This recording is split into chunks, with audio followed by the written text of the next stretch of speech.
ഒരു സാഹിത്യോത്സവത്തിൻ്റെ വേദിയിൽ സിവിൽ സർവീസിലെ ആളുകൾ സിവിൽ സർവീസിനെ പറ്റിയുള്ള ചർച്ച, അപ്പോൾ അതിൻ്റെ സാങ്കത്യം എന്താണ് എന്ന് പറയുന്ന കാര്യം നമ്മൾക്ക് ആദ്യം മനസ്സിലാവേണ്ടതുണ്ടെന്ന് തോന്നുന്നു. ഇപ്പോൾ നമുക്ക് ഈ സാഹിത്യോത്സവം നടക്കുന്ന സ്ഥലം തിരുവനന്തപുരമാണ്. തിരുവനന്തപുരം സംസ്ഥാനത്തിൻ്റെ ഭരണസിരാകേന്ദ്രം മാത്രമല്ല, കേരളത്തിലെ സിവിൽ സർവീസ് ഉദ്യോഗാർത്ഥികളുടെ സിവിൽ സർവീസ് അഭിരുചിയുമായി വരുന്ന ആളുകളുടെ ഒരു ആശ്രയ കേന്ദ്രവും കേരളത്തിലെ സിവിൽ സർവീസ് തയ്യാറെടുപ്പുകളുടെ തലസ്ഥാനവും കൂടെയാണ്. അതുകൊണ്ട് തന്നെ സ്വാഭാവികമായും ഇവിടെ നടക്കുന്ന ഏതൊരു സാംസ്കാരിക പരിസരത്തും ഏറ്റവും കൂടുതൽ കാണപ്പെടുന്ന ഒരു വിഭാഗം മനുഷ്യർ സിവിൽ സർവീസ് ആസ്പിരൻസ് ആണ്.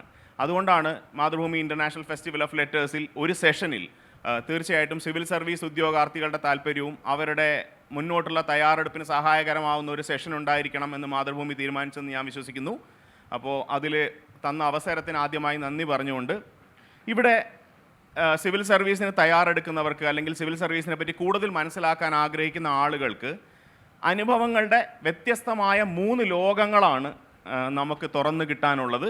കാരണം 3 പശ്ചാത്തലങ്ങളിൽ നിന്ന് വന്ന് 3 സിവിൽ സർവീസിൻ്റെ 3 മേഖലകളിൽ വിരാജിക്കുന്നവരും അതുപോലെ തന്നെ അവിടെ അവരുടെ പ്രവർത്തനം കൊണ്ട് പേരെടുത്തിട്ടുള്ള ആളുകളാണ്. മാത്രമല്ല, ഇപ്പോൾ ദിവ്യാമായാലും ലിബിൻ സാറായാലും ഇവർ രണ്ടുപേരും പുസ്തകങ്ങൾ എഴുതിയിട്ടുള്ള ആളുകളാണ്. സിവിൽ സർവീസ് പരിശീലനത്തിന് പോകുന്ന ആളുകൾക്ക്, തയ്യാറെടുക്കുന്ന കുട്ടികളെ മോട്ടിവേറ്റ് ചെയ്യുന്നതിന് വേണ്ടി, അവരുടെ തയ്യാറെടുപ്പുകളെ കുറച്ചുകൂടെ ഊർജ്ജസ്വലമാക്കുന്നതിന് വേണ്ടി, അതിനെ കുറച്ചുകൂടി സ്ട്രക്ചേർഡായിട്ട് മുന്നോട്ട് കൊണ്ടുപോകുന്നതിന് വേണ്ടിയൊക്കെ സഹായകരമായ പുസ്തകങ്ങൾ എഴുതിയിട്ടുള്ള ആളാണ്. ലിബിൻ സാറിൻ്റെ ജീവിതം തന്നെ നമുക്ക് സിവിൽ സർവീസിന് തയ്യാറെടുക്കുന്നവർക്കും മനുഷ്യർക്ക് പൊതുവിൽ തന്നെയും ഒരു മോട്ടിവേഷണലായ ലൈഫാണ്. അപ്പം അവരുടെ ഈ അനുഭവങ്ങളുടെ ലോകത്തേക്ക് നമുക്ക് ചില ചോദ്യങ്ങളിലൂടെ കടന്നു പോവാം. അപ്പോൾ 45 മിനിറ്റ് നേരം അവർ നമ്മളുടെ ചോദ്യങ്ങളിലൂടെ റെസ്പോണ്ട് ചെയ്ത് സംസാരിക്കും. 10 മിനിറ്റ് നേരം നിങ്ങൾക്ക് ചോദ്യങ്ങൾ അവരോട് ചോദിക്കാവുന്നതാണ്. അത് മോഡറേറ്റ് ചെയ്യുക എന്ന് പറയുന്ന താരതമ്യേന ജോലിയില്ലാത്തൊരു കാര്യമാണ് എനിക്കുള്ളത്. കാരണം അവരെല്ലാവരും വളരെ നന്നായി സംസാരിക്കുന്ന ആളുകളുമാണ്. അപ്പോൾ എനിക്ക് തോന്നുന്നു നമുക്ക് ദിവ്യ മാമിൽ തുടങ്ങാം. മാം ആക്ച്വലി കേരളത്തിലെ ഒരു ശരാശരി മലയാളികളുടെ ഒരു ആസ്പിരേഷൻ്റെ ഒരു പ്രതിനിധി ആയിട്ട് നമുക്ക് കാണാവുന്ന ഒരാളാണ്. കാരണം MBBS അല്ലെങ്കിൽ എൻജിനീയറിംഗ്, ഈ 2 കരിയർ ഓപ്ഷനുകൾ കേരളത്തിൽ എപ്പോഴും വളരെ പ്രോമിനൻ്റായി നിൽക്കുന്നതാണ്. അതിൽ തന്നെ നമ്മൾ ഏറ്റവും അഭിമാനകരമായി സന്തോഷകരമായി കൊണ്ടു നടക്കുന്ന ഒന്നാണ് ഡോക്ടർ ആവാൻ കഴിയുക, MBBS പഠിക്കാൻ കഴിയുക എന്ന് പറയുന്നത്. അപ്പം MBBS പോലെ ഒരു പ്രൊഫഷണൽ കോഴ്സ് പൂർത്തിയാക്കുകയും ഡോക്ടർ എന്ന നിലയിൽ സമൂഹത്തിൻ്റെ ലെവൽ എയിൽ തന്നെ ജീവിക്കാനുള്ള അവസരം ഉണ്ടായിരിക്കുകയും ചെയ്തപ്പോഴും എന്തുകൊണ്ടാണ് മറ്റെല്ലാ ഓഡ്സിനെയും മറികടന്ന് സിവിൽ സർവീസിൽ ഒരു കരിയർ ഉണ്ടാക്കണം എന്ന് മാഡത്തിന് തോന്നിയത്? അതിനുവേണ്ടി മാഡം എടുത്തിട്ടുള്ള എഫേർട്ടുകൾ അല്ലെങ്കിൽ അതിന് തീരുമാനമെടുത്തപ്പോൾ നേരിടേണ്ടി വന്നിട്ടുള്ള തടസ്സങ്ങൾ, അതിനെ എങ്ങനെ നേരിട്ടു? ഈ കാര്യങ്ങൾ അറിഞ്ഞാൽ കൊള്ളാമെന്നുണ്ട്. എല്ലാ പ്രിയപ്പെട്ടവർക്കും നമസ്കാരം. ഈ മാതൃഭൂമി ലിറ്റ് ഫെസ്റ്റിലൂടെ ക എന്നുള്ള ഒരക്ഷരം സൂചിപ്പിക്കുന്നത് പോലെ അനവധി കൃത്യങ്ങൾക്കുള്ള, അനവധി കനവുകൾക്കുള്ള തുടക്കമാകട്ടെ ഈ ലിറ്റ് ഫെസ്റ്റ് എന്ന് ആദ്യം തന്നെ ആശംസിക്കുകയാണ്. ഞാൻ ആ വാക്കിൽ സൂചിപ്പിച്ചതുപോലെ തന്നെ കനവുകളും കർമ്മങ്ങളും കൃത്യങ്ങളുമൊക്കെ നമ്മുടെ എല്ലാവരുടെയും ജീവിതത്തിൻ്റെ ഭാഗമായി എപ്പോഴും നിൽക്കാറുണ്ട്. അങ്ങനെയുള്ള ഒരു കനവായിരുന്നു സിവിൽ സർവീസിൽ കയറുക എന്നുള്ളത്. അത് നമുക്കെല്ലാവർക്കും കുട്ടിക്കാലത്ത് യഥാർത്ഥത്തിൽ മാറിക്കൊണ്ടിരിക്കുന്ന കനവുകൾ ധാരാളം വരാറുണ്ട്. നമ്മുടെയൊക്കെ ബാല്യകാലത്തിൽ ഒരുപക്ഷെ എല്ലാവർക്കും ഏതെങ്കിലും ഒരു ഘട്ടത്തിൽ സച്ചിൻ തെണ്ടുൽക്കർ ആകണമെന്നും അല്ലെങ്കിൽ മോഹൻലാൽ ആകണമെന്നും ഒക്കെ നമുക്ക് ഏത് മേഖലയിലാണോ ആസക്തി കൂടുതലുള്ളത് ആ മേഖലയിലുള്ള ദ സോ കോൾഡ് ഹീറോസ് എന്നുള്ള വ്യക്തികളെ കാണുമ്പോൾ അതുപോലെ ആകണം എന്നൊക്കെ ചിന്തകൾ വരാറുണ്ട്. അതുപോലെ യഥാർത്ഥത്തിൽ വന്ന ഒരു കനവായിരുന്നു സിവിൽ സർവീസ് എന്നുള്ളത്. ചെറുപ്പകാലത്തിൽ ഇതുപോലുള്ള പല വേദികളിൽ വെച്ചും ഒപ്പം സ്കൂളിലായാലും മറ്റ് പൊതുവേദികളിൽ വെച്ചായാലും സിവിൽ സർവീസ് ഓഫീസേഴ്സിനെ കാണുകയും പ്രത്യേകിച്ചും ഞാൻ എല്ലായിടത്തും എടുത്തു പറയുന്ന ആ ഒരു നിമിഷം എന്ന് പറയുന്നത് യശ്വരീനായ ഡോക്ടർ ബാബു പോൾ IAS കണ്ട ആ ഒരു നിമിഷമായിരുന്നു. അപ്പം അന്ന് അത് ഈ പറഞ്ഞതുപോലെ കണ്ണെത്താ ദൂരത്തുള്ള ഒരു കനവ് മാത്രമായിരുന്നു യഥാർത്ഥത്തിൽ. പക്ഷേ അതിന് ശേഷം അത് നമുക്കും പ്രാപ്യമാണ് എന്നുള്ള ഒരു ബോധ്യം എനിക്ക് വരുത്തി തന്നത് എൻ്റെ അധ്യാപകർ തന്നെയായിരുന്നു തീർച്ചയായും. ഒപ്പം പഠിച്ചു വന്നപ്പോൾ സയൻസ് എന്നുള്ള ഒരു വിഷയത്തിൽ ബയോളജിയിൽ അതീവ തൽപരയാവുകയും അങ്ങനെ യഥാർത്ഥത്തിൽ ലക്ഷ്യം എന്താണ് എന്നുള്ളതിനേക്കാളും ഞാൻ എൻ്റെ ജീവിതത്തിൽ എന്താണ് ചെയ്യേണ്ടത് എന്നുള്ള ഒരു ചോദ്യമായിരുന്നു മുന്നിലുണ്ടായിരുന്നത് എന്നെനിക്ക് തോന്നുന്നു. അപ്പോൾ ജനസേവനം എന്നുള്ളത്, ജനങ്ങളുമായി അടുത്തിടപഴകുക എന്നുള്ളതും തീർച്ചയായിട്ടും എനിക്ക് ഏറ്റവും അധികം ഊർജം നൽകുന്ന ഒരു കൃത്യമായിരുന്നു എന്ന് ആദ്യകാലത്തിൽ തന്നെ മനസ്സിലായിരുന്നു എന്ന് തോന്നുന്നു. അങ്ങനെയായിരുന്നു ബയോളജിയും ജനസേവനവും കൂടെ കൂട്ടിച്ചേർത്ത് വായിക്കുമ്പോൾ MBBS എന്നുള്ള ഒരു മേഖലയിൽ കാലെടുത്ത് വെക്കുന്നത്. MBBS പഠിച്ചത് CMC വെല്ലൂർ എന്നുള്ള ഒരു മഹത്തായ സ്ഥാപനത്തിലായിരുന്നു. അപ്പോൾ യഥാർത്ഥത്തിൽ അവിടെ പഠിച്ച കാലഘട്ടം, അവിടുത്തെ അനുഭവങ്ങൾ, അവിടുത്തെ എൻ്റെ അധ്യാപകർ, അവരെല്ലാവരും ഒരുപാട് എനിക്ക് പിന്തുണ നൽകിയിട്ടുണ്ട് സിവിൽ സർവീസിലേക്ക് കയറുവാനായിട്ട്. ശരിക്കും അവിടെ ഇപ്പോൾ നമ്മൾ ഫീൽഡിൽ പോകുമ്പോൾ വളരെ നല്ലൊരു കമ്മ്യൂണിറ്റി മെഡിസിൻ ഡിപ്പാർട്ട്മെൻറ്റാണ് യഥാർത്ഥത്തിലുള്ളത്. അങ്ങനെ ജനങ്ങളുടെ ഇടയിൽ കുഗ്രാമങ്ങളിൽ ചെന്ന് നമുക്ക് സേവനം അനുഷ്ഠിക്കാനുള്ള ഒരു അവസരം ലഭിക്കുമ്പോൾ യഥാർത്ഥത്തിൽ മനസ്സിലായ ഒരു കാര്യം, നമുക്ക് ശാസ്ത്ര സാങ്കേതിക വിദ്യയുടെയോ ഒരുപക്ഷെ പ്രശ്നങ്ങൾക്ക് പരിഹാരങ്ങളുടെയോ ന്യൂനതയല്ല ഉള്ളത്, മറിച്ച് അവ എത്തേണ്ട ഇടത്ത് അർഹിക്കുന്നവരുടെ കയ്യിലേക്ക് എത്തിക്കുന്ന സംവിധാനത്തിൽ പല മെച്ചപ്പെടുത്തലുകളും ഇനിയും ആവശ്യമുണ്ട് എന്നുള്ള ഒരു തിരിച്ചറിവുണ്ടാവുകയായിരുന്നു.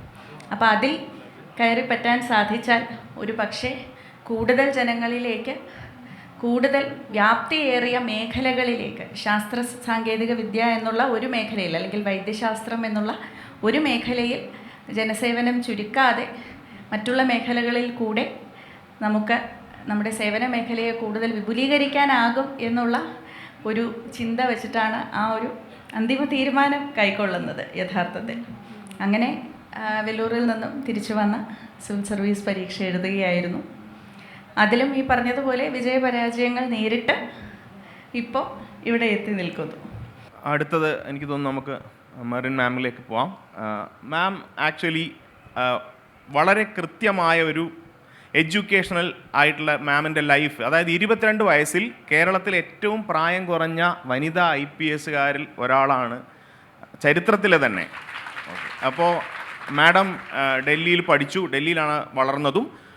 മാഡം സെയിൻറ്റ് സ്റ്റീഫൻസ് കോളേജിൽ നിന്നും ഹിസ്റ്ററിയിൽ ബിരുദാനന്തര ബിരുദം നേടിയിട്ടുണ്ട്. അതിനുശേഷം നേരിട്ട് സിവിൽ സർവീസ് പരീക്ഷ എഴുതുകയും വിജയിക്കുകയും ചെയ്തിട്ടുണ്ട്. അപ്പം സത്യത്തിൽ ഇപ്പോഴത്തെ ആസ്പിറേഷൻ്റെ, നേരത്തെ തിരുവനന്തപുരത്തേക്ക് കുട്ടികൾ വരികയും അവർ 1, 2, 3 വർഷങ്ങൾ ഇവിടെ കോച്ചിങ്ങിൽ ഏർപ്പെടുകയും അതിനൊക്കെ ശേഷം സർവീസ് കിട്ടുകയൊക്കെ ചെയ്യുന്ന ഒരു ട്രെൻഡുണ്ട്. ഇപ്പോൾ സിവിൽ സർവീസിൽ ആദ്യ ശ്രമത്തിൽ സിവിൽ സർവീസ് കടക്കാൻ കഴിയുമോ എന്ന് പറയുന്ന ആ താല്പര്യവുമായിട്ട് വരുന്ന നമ്മുടെ NITകളിൽ നിന്നും IITകളിൽ നിന്നും ഒക്കെ കുട്ടികൾ വരുന്നുണ്ട്. നമ്മുടെ CET, TKM പോലുള്ള കേരളത്തിലെ തന്നെ പ്രധാനപ്പെട്ട ഉന്നത വിദ്യാഭ്യാസ കേന്ദ്രങ്ങളിൽ നിന്നൊക്കെ കുട്ടികൾ വരുന്നുണ്ട്.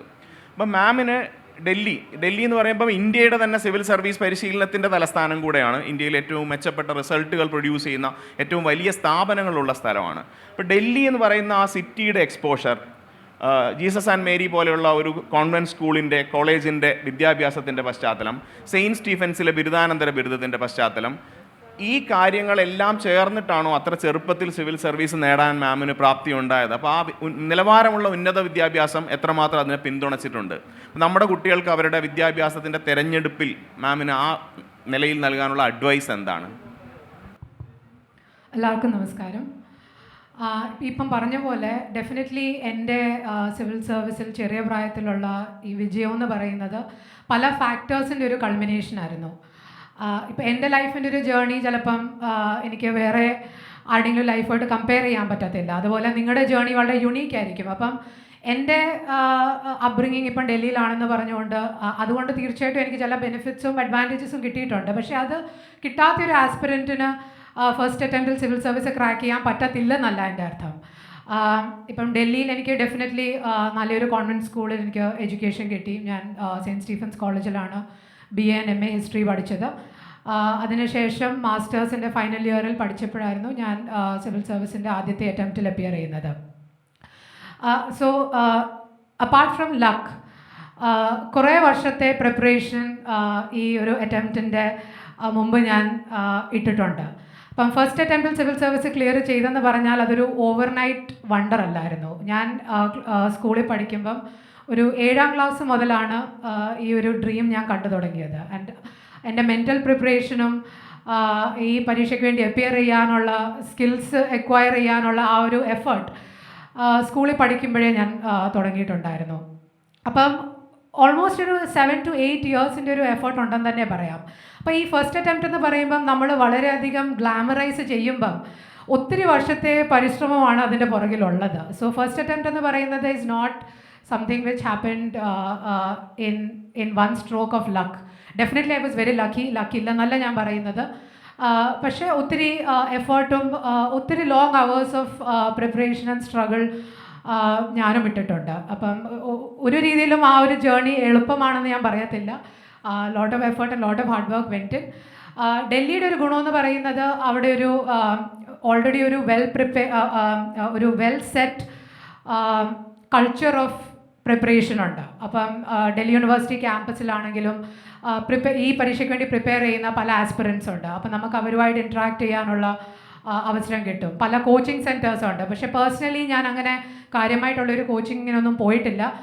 അപ്പം ഡൽഹിയുടെ ഒരു കോച്ചിങ് സെറ്റപ്പ് കൊണ്ട് എനിക്ക് വളരെയധികം പ്രയോജനം കിട്ടിയിട്ടുണ്ടെന്ന് എനിക്ക് പറയാൻ പറ്റത്തില്ല. Because I have not availed that much. ഞാൻ കൂടുതലും സെൽഫ് സ്റ്റഡിയിലാണ് റിലൈ ചെയ്തിട്ടുള്ളത്. സിംപ്ലി ബിക്കോസ് ആ ഒരു സ്റ്റൈലാണ് എനിക്ക് കൂടുതൽ സ്യൂട്ടബിളായിട്ട് തോന്നിയത്. ബിക്കോസ് നമ്മൾ എത്രയും കോച്ചിങ് ക്ലാസ്സിന് പോയെന്ന് പറഞ്ഞാലും അവസാനം നമ്മൾ വന്നിരുന്ന് ആ കോൺസെപ്റ്റ്സ് എല്ലാം അസിമിലേറ്റ് ചെയ്ത് പ്രിപ്പയർ ചെയ്താൽ മാത്രമേ അത് നമ്മുടെ ഒരു മെമ്മറിയിൽ നമുക്ക് റിറ്റെയിൻ ചെയ്യാൻ പറ്റത്തുള്ളൂ. ഒരു യൂസ്ഫുള്ളായിട്ട് നമുക്കത് പരീക്ഷയിൽ റീപ്രൊഡ്യൂസ് ചെയ്യണമെങ്കിൽ ഒത്തിരി എഫേർട്ട് നമ്മൾ തന്നെ എടുക്കണം. അപ്പം നമ്മുടെ 90% ടൈം നമ്മൾ കോച്ചിങ് ക്ലാസ്സിന് വേണ്ടി സ്പെൻഡ് ചെയ്താൽ ചിലപ്പോൾ നമുക്ക് സെൽഫ് സ്റ്റഡിക്ക് വേണ്ടി സഫിഷ്യൻറ്റ് ടൈം കിട്ടത്തില്ല. അപ്പം I was somebody who believe more in self study and I spend more time doing that. ഡൽഹിയിൽ പഠിച്ചുകൊണ്ട് എനിക്ക് നല്ല ലൈബ്രറീസ് എനിക്ക് ആക്സസ് ചെയ്യാൻ പറ്റി. കോളേജിൻ്റെ ലൈബ്രറി നല്ലതായിരുന്നു. അതുപോലെ എല്ലാ സ്റ്റഡി മെറ്റീരിയൽസും കിട്ടുന്ന ബുക്ക് സ്റ്റോഴ്സൊക്കെ അടുത്ത് തന്നെ ഉണ്ടായിരുന്നു. അപ്പം മെറ്റീരിയൽസിൻ്റെ ഒരു കുറവുമില്ലായിരുന്നു. ഒരു കോമ്പറ്റേറ്റീവ് എൻവയൺമെൻറ്റ് ഉണ്ട്. ഇപ്പം ഡൽഹി എന്ന് പറഞ്ഞാൽ, അതുപോലെ സെൻറ്റ് സ്റ്റീഫൻസ് കോളേജ് എന്ന് പറഞ്ഞാൽ അക്കാഡമിക്കലി ബ്രൈറ്റ് കുട്ടികൾ വന്ന് പഠിക്കുന്ന ഒരു കോളേജാണ്. So the level of may be academic competition is higher. അപ്പം നമ്മൾ ആ ഒരു എൻവയൺമെൻറ്റിൽ പഠിക്കുമ്പം നാച്ചുറലി നമ്മൾ നമ്മുടെ ഒരു ലെവല് ഇമ്പ്രൂവ് ചെയ്യാൻ ശ്രമിക്കും. So we are expose to high levels of competition from a young age. അപ്പോൾ അതിൻ്റേതായ ചില മേ ബി മൈൻഡ് സെറ്റിൻ്റെ ചില കാര്യങ്ങളും, പിന്നെ generally our ability to withstand competition. പെട്ടെന്ന് നമ്മൾ ഇത്രയും ഒരു വലിയ കോമ്പറ്റീഷൻ ഫേസ് ചെയ്യുമ്പോൾ പെട്ടെന്ന് തളർന്നു പോകാതെ നമുക്കത് ഫേസ് ചെയ്യാനുള്ളൊരു ധൈര്യം. അപ്പം ഈ പല ഫാക്ടേഴ്സും നമ്മളെ ആക്ച്വലി പരീക്ഷയ്ക്ക് വേണ്ടി അപ്പിയർ ചെയ്യുമ്പം സഹായിക്കും. അപ്പോൾ അതിൻ്റെ എല്ലാത്തിൻ്റെ ബെനിഫിറ്റ് എനിക്ക് തീർച്ചയായിട്ടും കിട്ടിയിട്ടുണ്ട്. പക്ഷേ ഡൽഹി പഠിക്കാത്ത ഒരു ആസ്പിറൻറ്റ്, ഇപ്പോൾ കേരളത്തിൽ പഠിക്കുന്ന ഒരു ആസ്പിറൻറ്റ് ആണെങ്കിലും ഈ എല്ലാ ഫാക്ടേഴ്സ് നിങ്ങൾക്ക് ഇവിടെ തന്നെ അവെയിൽ ചെയ്യാമെന്നാണ് എനിക്ക് തോന്നുന്നത്. ഇപ്പം ഇവിടെ നല്ല കോച്ചിങ് സെൻറ്റേഴ്സ് ഉണ്ട്, കമ്പറ്റേറ്റീവ് എൻവയൺമെൻറ്റ് ഉണ്ട്, സ്റ്റഡി മെറ്റീരിയൽസിൻ്റെ ഒരു കുറവില്ല. സോ അതുപോലെ നല്ല എഡ്യൂക്കേഷൻ ഇൻസ്റ്റിറ്റ്യൂഷൻസ് ഉണ്ട്. അപ്പം there is no reason that not being in Delhi should become a disadvantage in your preparation. അതുപോലെ നമ്മളിപ്പം സിവിൽ സർവീസിൻ്റെ ട്രെൻഡ്സ് നോക്കുവാണെങ്കിൽ കേരളത്തിൽ പഠിച്ച പല കുട്ടികളും large numbers of students are qualifying every year. So location should never become A constraint. നമ്മൾ എവിടെയാണെങ്കിലും നമുക്ക് പഠിക്കാനുള്ളൊരു മനസ്സുണ്ടെങ്കിൽ, അതുപോലെ നമുക്ക് അതിൻ്റെ കുറേ ടാക്ടിക്സ് അറിയാമെങ്കിൽ തീർച്ചയായിട്ടും നമുക്ക് ഈ പരീക്ഷ ക്ലിയർ ചെയ്യാൻ പറ്റും. മാം, ഇപ്പോൾ ഈ സംസാരം അവസാനിപ്പിച്ച ആ അവസാനത്തെ വാചകത്തിൽ നിന്ന് തുടങ്ങാവുന്ന ജീവിതമാണ് ലിബിൻ സാറിൻ്റെത്. കാരണം നമ്മൾ ജീവിതത്തിലെ പ്രശ്നങ്ങളിലേക്കാണ് മനുഷ്യൻ നോക്കുന്നതെങ്കിൽ ഒരരികിലേക്ക് മാറി നിൽക്കാൻ മാത്രം പറ്റുന്ന ആളാണ് അദ്ദേഹം. കാരണം അദ്ദേഹത്തിന് ജീവിതത്തിൽ, അദ്ദേഹത്തിൻ്റെ പശ്ചാത്തലത്തിൽ ധാരാളം പ്രശ്നങ്ങളുണ്ടായിരുന്നു. മാത്രമല്ല അദ്ദേഹം ഒരു സാധാരണ മലയാളം മീഡിയം സ്കൂളിൽ പഠിച്ച ആളാണ്. മലയാളത്തിൽ 100-ൽ 100 മാർക്ക് വാങ്ങിയിട്ടുള്ള ഒരാളാണ്. മലയാള ഭാഷയിൽ അദ്ദേഹത്തിന് അത്രയും പ്രാവീണ്യം ഉണ്ടായിരുന്നു. മാത്രമല്ല ജേർണലിസത്തിലാണ് അദ്ദേഹം ബിരുദം നേടിയത്. അതിനുശേഷം അദ്ദേഹം മലയാളത്തിൽ ബിരുദാനന്തര ബിരുദമുണ്ട്, ഹിസ്റ്ററിയിൽ ബിരുദാനന്തര ബിരുദമുണ്ട്. അപ്പോൾ അതിനുശേഷം അദ്ദേഹം 24-ാമത്തെ വയസ്സിൽ സിവിൽ സർവീസ് ഒരു ഓപ്ഷനായിട്ട് തിരഞ്ഞെടുക്കുകയാണ്. മാത്രമല്ല അദ്ദേഹത്തിൻ്റെ കണ്ണിൻ്റെ കാഴ്ചയ്ക്ക് ഭാഗികമായ കുറവുണ്ടായിരുന്നു. അത് ജന്മനാ ഉണ്ടായിരുന്ന ഒരു പ്രശ്നവുമല്ല. അദ്ദേഹത്തിന് ഒരു കോമ്പസ് കൊണ്ട് ഒരു കുത്ത് കണ്ണിൽ കൊണ്ട ശേഷം അദ്ദേഹത്തിന് ഭാഗികമായി കാഴ്ചശക്തി നഷ്ടപ്പെടുകയാണ് ഉണ്ടായത്. അപ്പം ഏതൊക്കെ സാഹചര്യങ്ങൾ നമ്മൾ പരിഗണിച്ചാലും നമ്മുടെ സമൂഹം ഒരു അരികിലേക്ക് മാറി നിൽക്കാൻ ആവശ്യപ്പെടാനുള്ള എല്ലാ സാധ്യതയും ജീവിതത്തിൽ ഉണ്ടായിരുന്ന ആളാണ് ലിബിൻ സാർ. പക്ഷേ അദ്ദേഹം സിവിൽ സർവീസ് പോലെ ഈ രാജ്യം ഉറ്റുനോക്കുന്ന ഒരു പ്രധാനപ്പെട്ട പരീക്ഷ എഴുതാൻ തീരുമാനിച്ചു. ആ പരീക്ഷയിൽ എഴുതി വിജയിച്ച് വളരെ പ്രചോദനാത്മകമായ പുസ്തകങ്ങൾ എഴുതുന്ന ഒരു ഓഥറായിട്ടും ഒരു സ്പീക്കറായി, ഒരു പബ്ലിക് സ്പീക്കറായിട്ടും അതിനോടൊപ്പം അദ്ദേഹത്തിൻ്റെ ഉദ്യോഗസ്ഥൻ എന്ന നിലയിലുള്ള ചുമതലകളും എല്ലാം നിറവേറ്റി പോരുന്ന ഒരു കൃത്യമായും നമുക്ക് മാതൃകയാക്കാൻ കഴിയുന്ന ഇൻസ്പിറേഷണലായ ഒരു കഥ അദ്ദേഹത്തിന് പറയാനുണ്ട്. അത് അദ്ദേഹത്തിൽ നിന്ന് നമുക്ക് കേൾക്കാം. പ്രിയപ്പെട്ടവരെ, എനിക്ക് കടുത്ത ചുമയും പനിയുമായതിനാൽ അധികം സംസാരിക്കാത്ത ഒരു അനുഗ്രഹം ഞാൻ നിങ്ങൾക്ക് നൽകുകയാണ്. ദിവ്യയും മെറിനും പറഞ്ഞതുപോലെ തന്നെ ആദ്യം ദിവ്യ പറഞ്ഞതിലേക്ക് തന്നെ വരാം. എന്നെ സിവിൽ സർവീസിലേക്ക് വരാൻ വേണ്ടി അബോധമായി ഏറ്റവും കൂടുതൽ പ്രേരിപ്പിച്ചിട്ടുള്ളവർ മോഹൻലാലും മമ്മൂട്ടിയുമാണ്. സിനിമകൾ നിങ്ങൾക്കറിയാം, ഡയലോഗുകൾ നിങ്ങൾക്കറിയാം. അതിൻ്റെ ഐഡിയലിസത്തിൽ മുഴുകി ജീവിതത്തിൽ ഏറ്റവും കൂടുതൽ സിവിൽ സർവീസിൽ എത്തുന്നതിന് മുമ്പേ അബദ്ധങ്ങൾ കാണിച്ചിട്ടുള്ള ഒരാളാണ് ഞാൻ. പല സിനിമകൾ എടുത്താലും നിങ്ങൾക്ക് മനസ്സിലാവും, നിങ്ങൾക്ക് ഒരിക്കലും പെട്രോൾ ടാങ്കിൽ തീപ്പെട്ടി ഉരച്ച് ഒരു മിനിസ്റ്ററെ കൊല്ലാവുന്ന സിവിൽ സർവീസുകാരനാവാൻ കഴിയില്ലല്ലോ മെറി. കഴിയുമോ ദിവ്യ? നിങ്ങൾക്ക് ഞാൻ എൻ്റെ സിവിൽ സർവീസ് ഇൻ്റർവ്യൂവിൻ്റെ തലേ ദിവസം കണ്ടത് നരസിംഹം സിനിമയാണ്. പിന്നീടാണ് എനിക്ക് അതിൻ്റെ അബദ്ധം മനസ്സിലായത്. നിങ്ങൾക്ക് ഒരിക്കലും ഇൻ്റർവ്യൂ പാസ്സായാൽ അന്നത്തെ ദിവസം IAS കിട്ടില്ല. നിങ്ങളാരെങ്കിലും സാമി 2 സിനിമ കണ്ടിട്ടുണ്ടോ? അതിൽ വിക്രം ഇൻ്റർവ്യൂവിന് പോകുന്ന സീൻ കണ്ടിട്ടുണ്ടോ? ഒരു പ്രത്യേക ശബ്ദത്തിൽ സാമി you want IPS, IAS, IRS, IFS എന്ന് ചോദിക്കുമ്പോൾ അദ്ദേഹം പറയുന്നു IPS സാർ. ഉടനെ IPS ഒരു സീൽ വെച്ച് അടിച്ചു കൊടുക്കുന്നു, കയ്യിലെടുത്ത് കൊടുക്കുന്നു. ഇങ്ങനെയല്ല സിവിൽ സർവീസ്. എൻ്റെ ആദ്യത്തെ അറ്റംപ്റ്റിൽ ഞാൻ തോറ്റു പോകാൻ കാരണം, ഞാൻ എൻ്റെ തോൽവിയുടെ ഒരു വലിയ ചരിത്രം പറയാം. എൻ്റെ ആദ്യ അറ്റംപ്റ്റിൽ ഞാൻ തോറ്റു പോകാൻ കാരണം ഈ സിവിൽ സർവീസ് പരീക്ഷയുടെ ബൈബിൾ എന്നറിയപ്പെടുന്ന സിലബസ് ഒഴികെ ബാക്കിയെല്ലാം ഞാൻ പഠിച്ചിട്ടുണ്ടായിരുന്നു. ഇവിടെ ഇതിനിടയിൽ ഏതെങ്കിലും ആസ്പിറൻസ് ഉണ്ടെങ്കിൽ ഞാൻ അവരോട് പറയാൻ ഉദ്ദേശിക്കുന്നത്, ആദ്യം നിങ്ങൾ വായിക്കേണ്ടത് 1.5 പേജ് വരുന്ന ഇതിൻ്റെ സിലബസാണ്.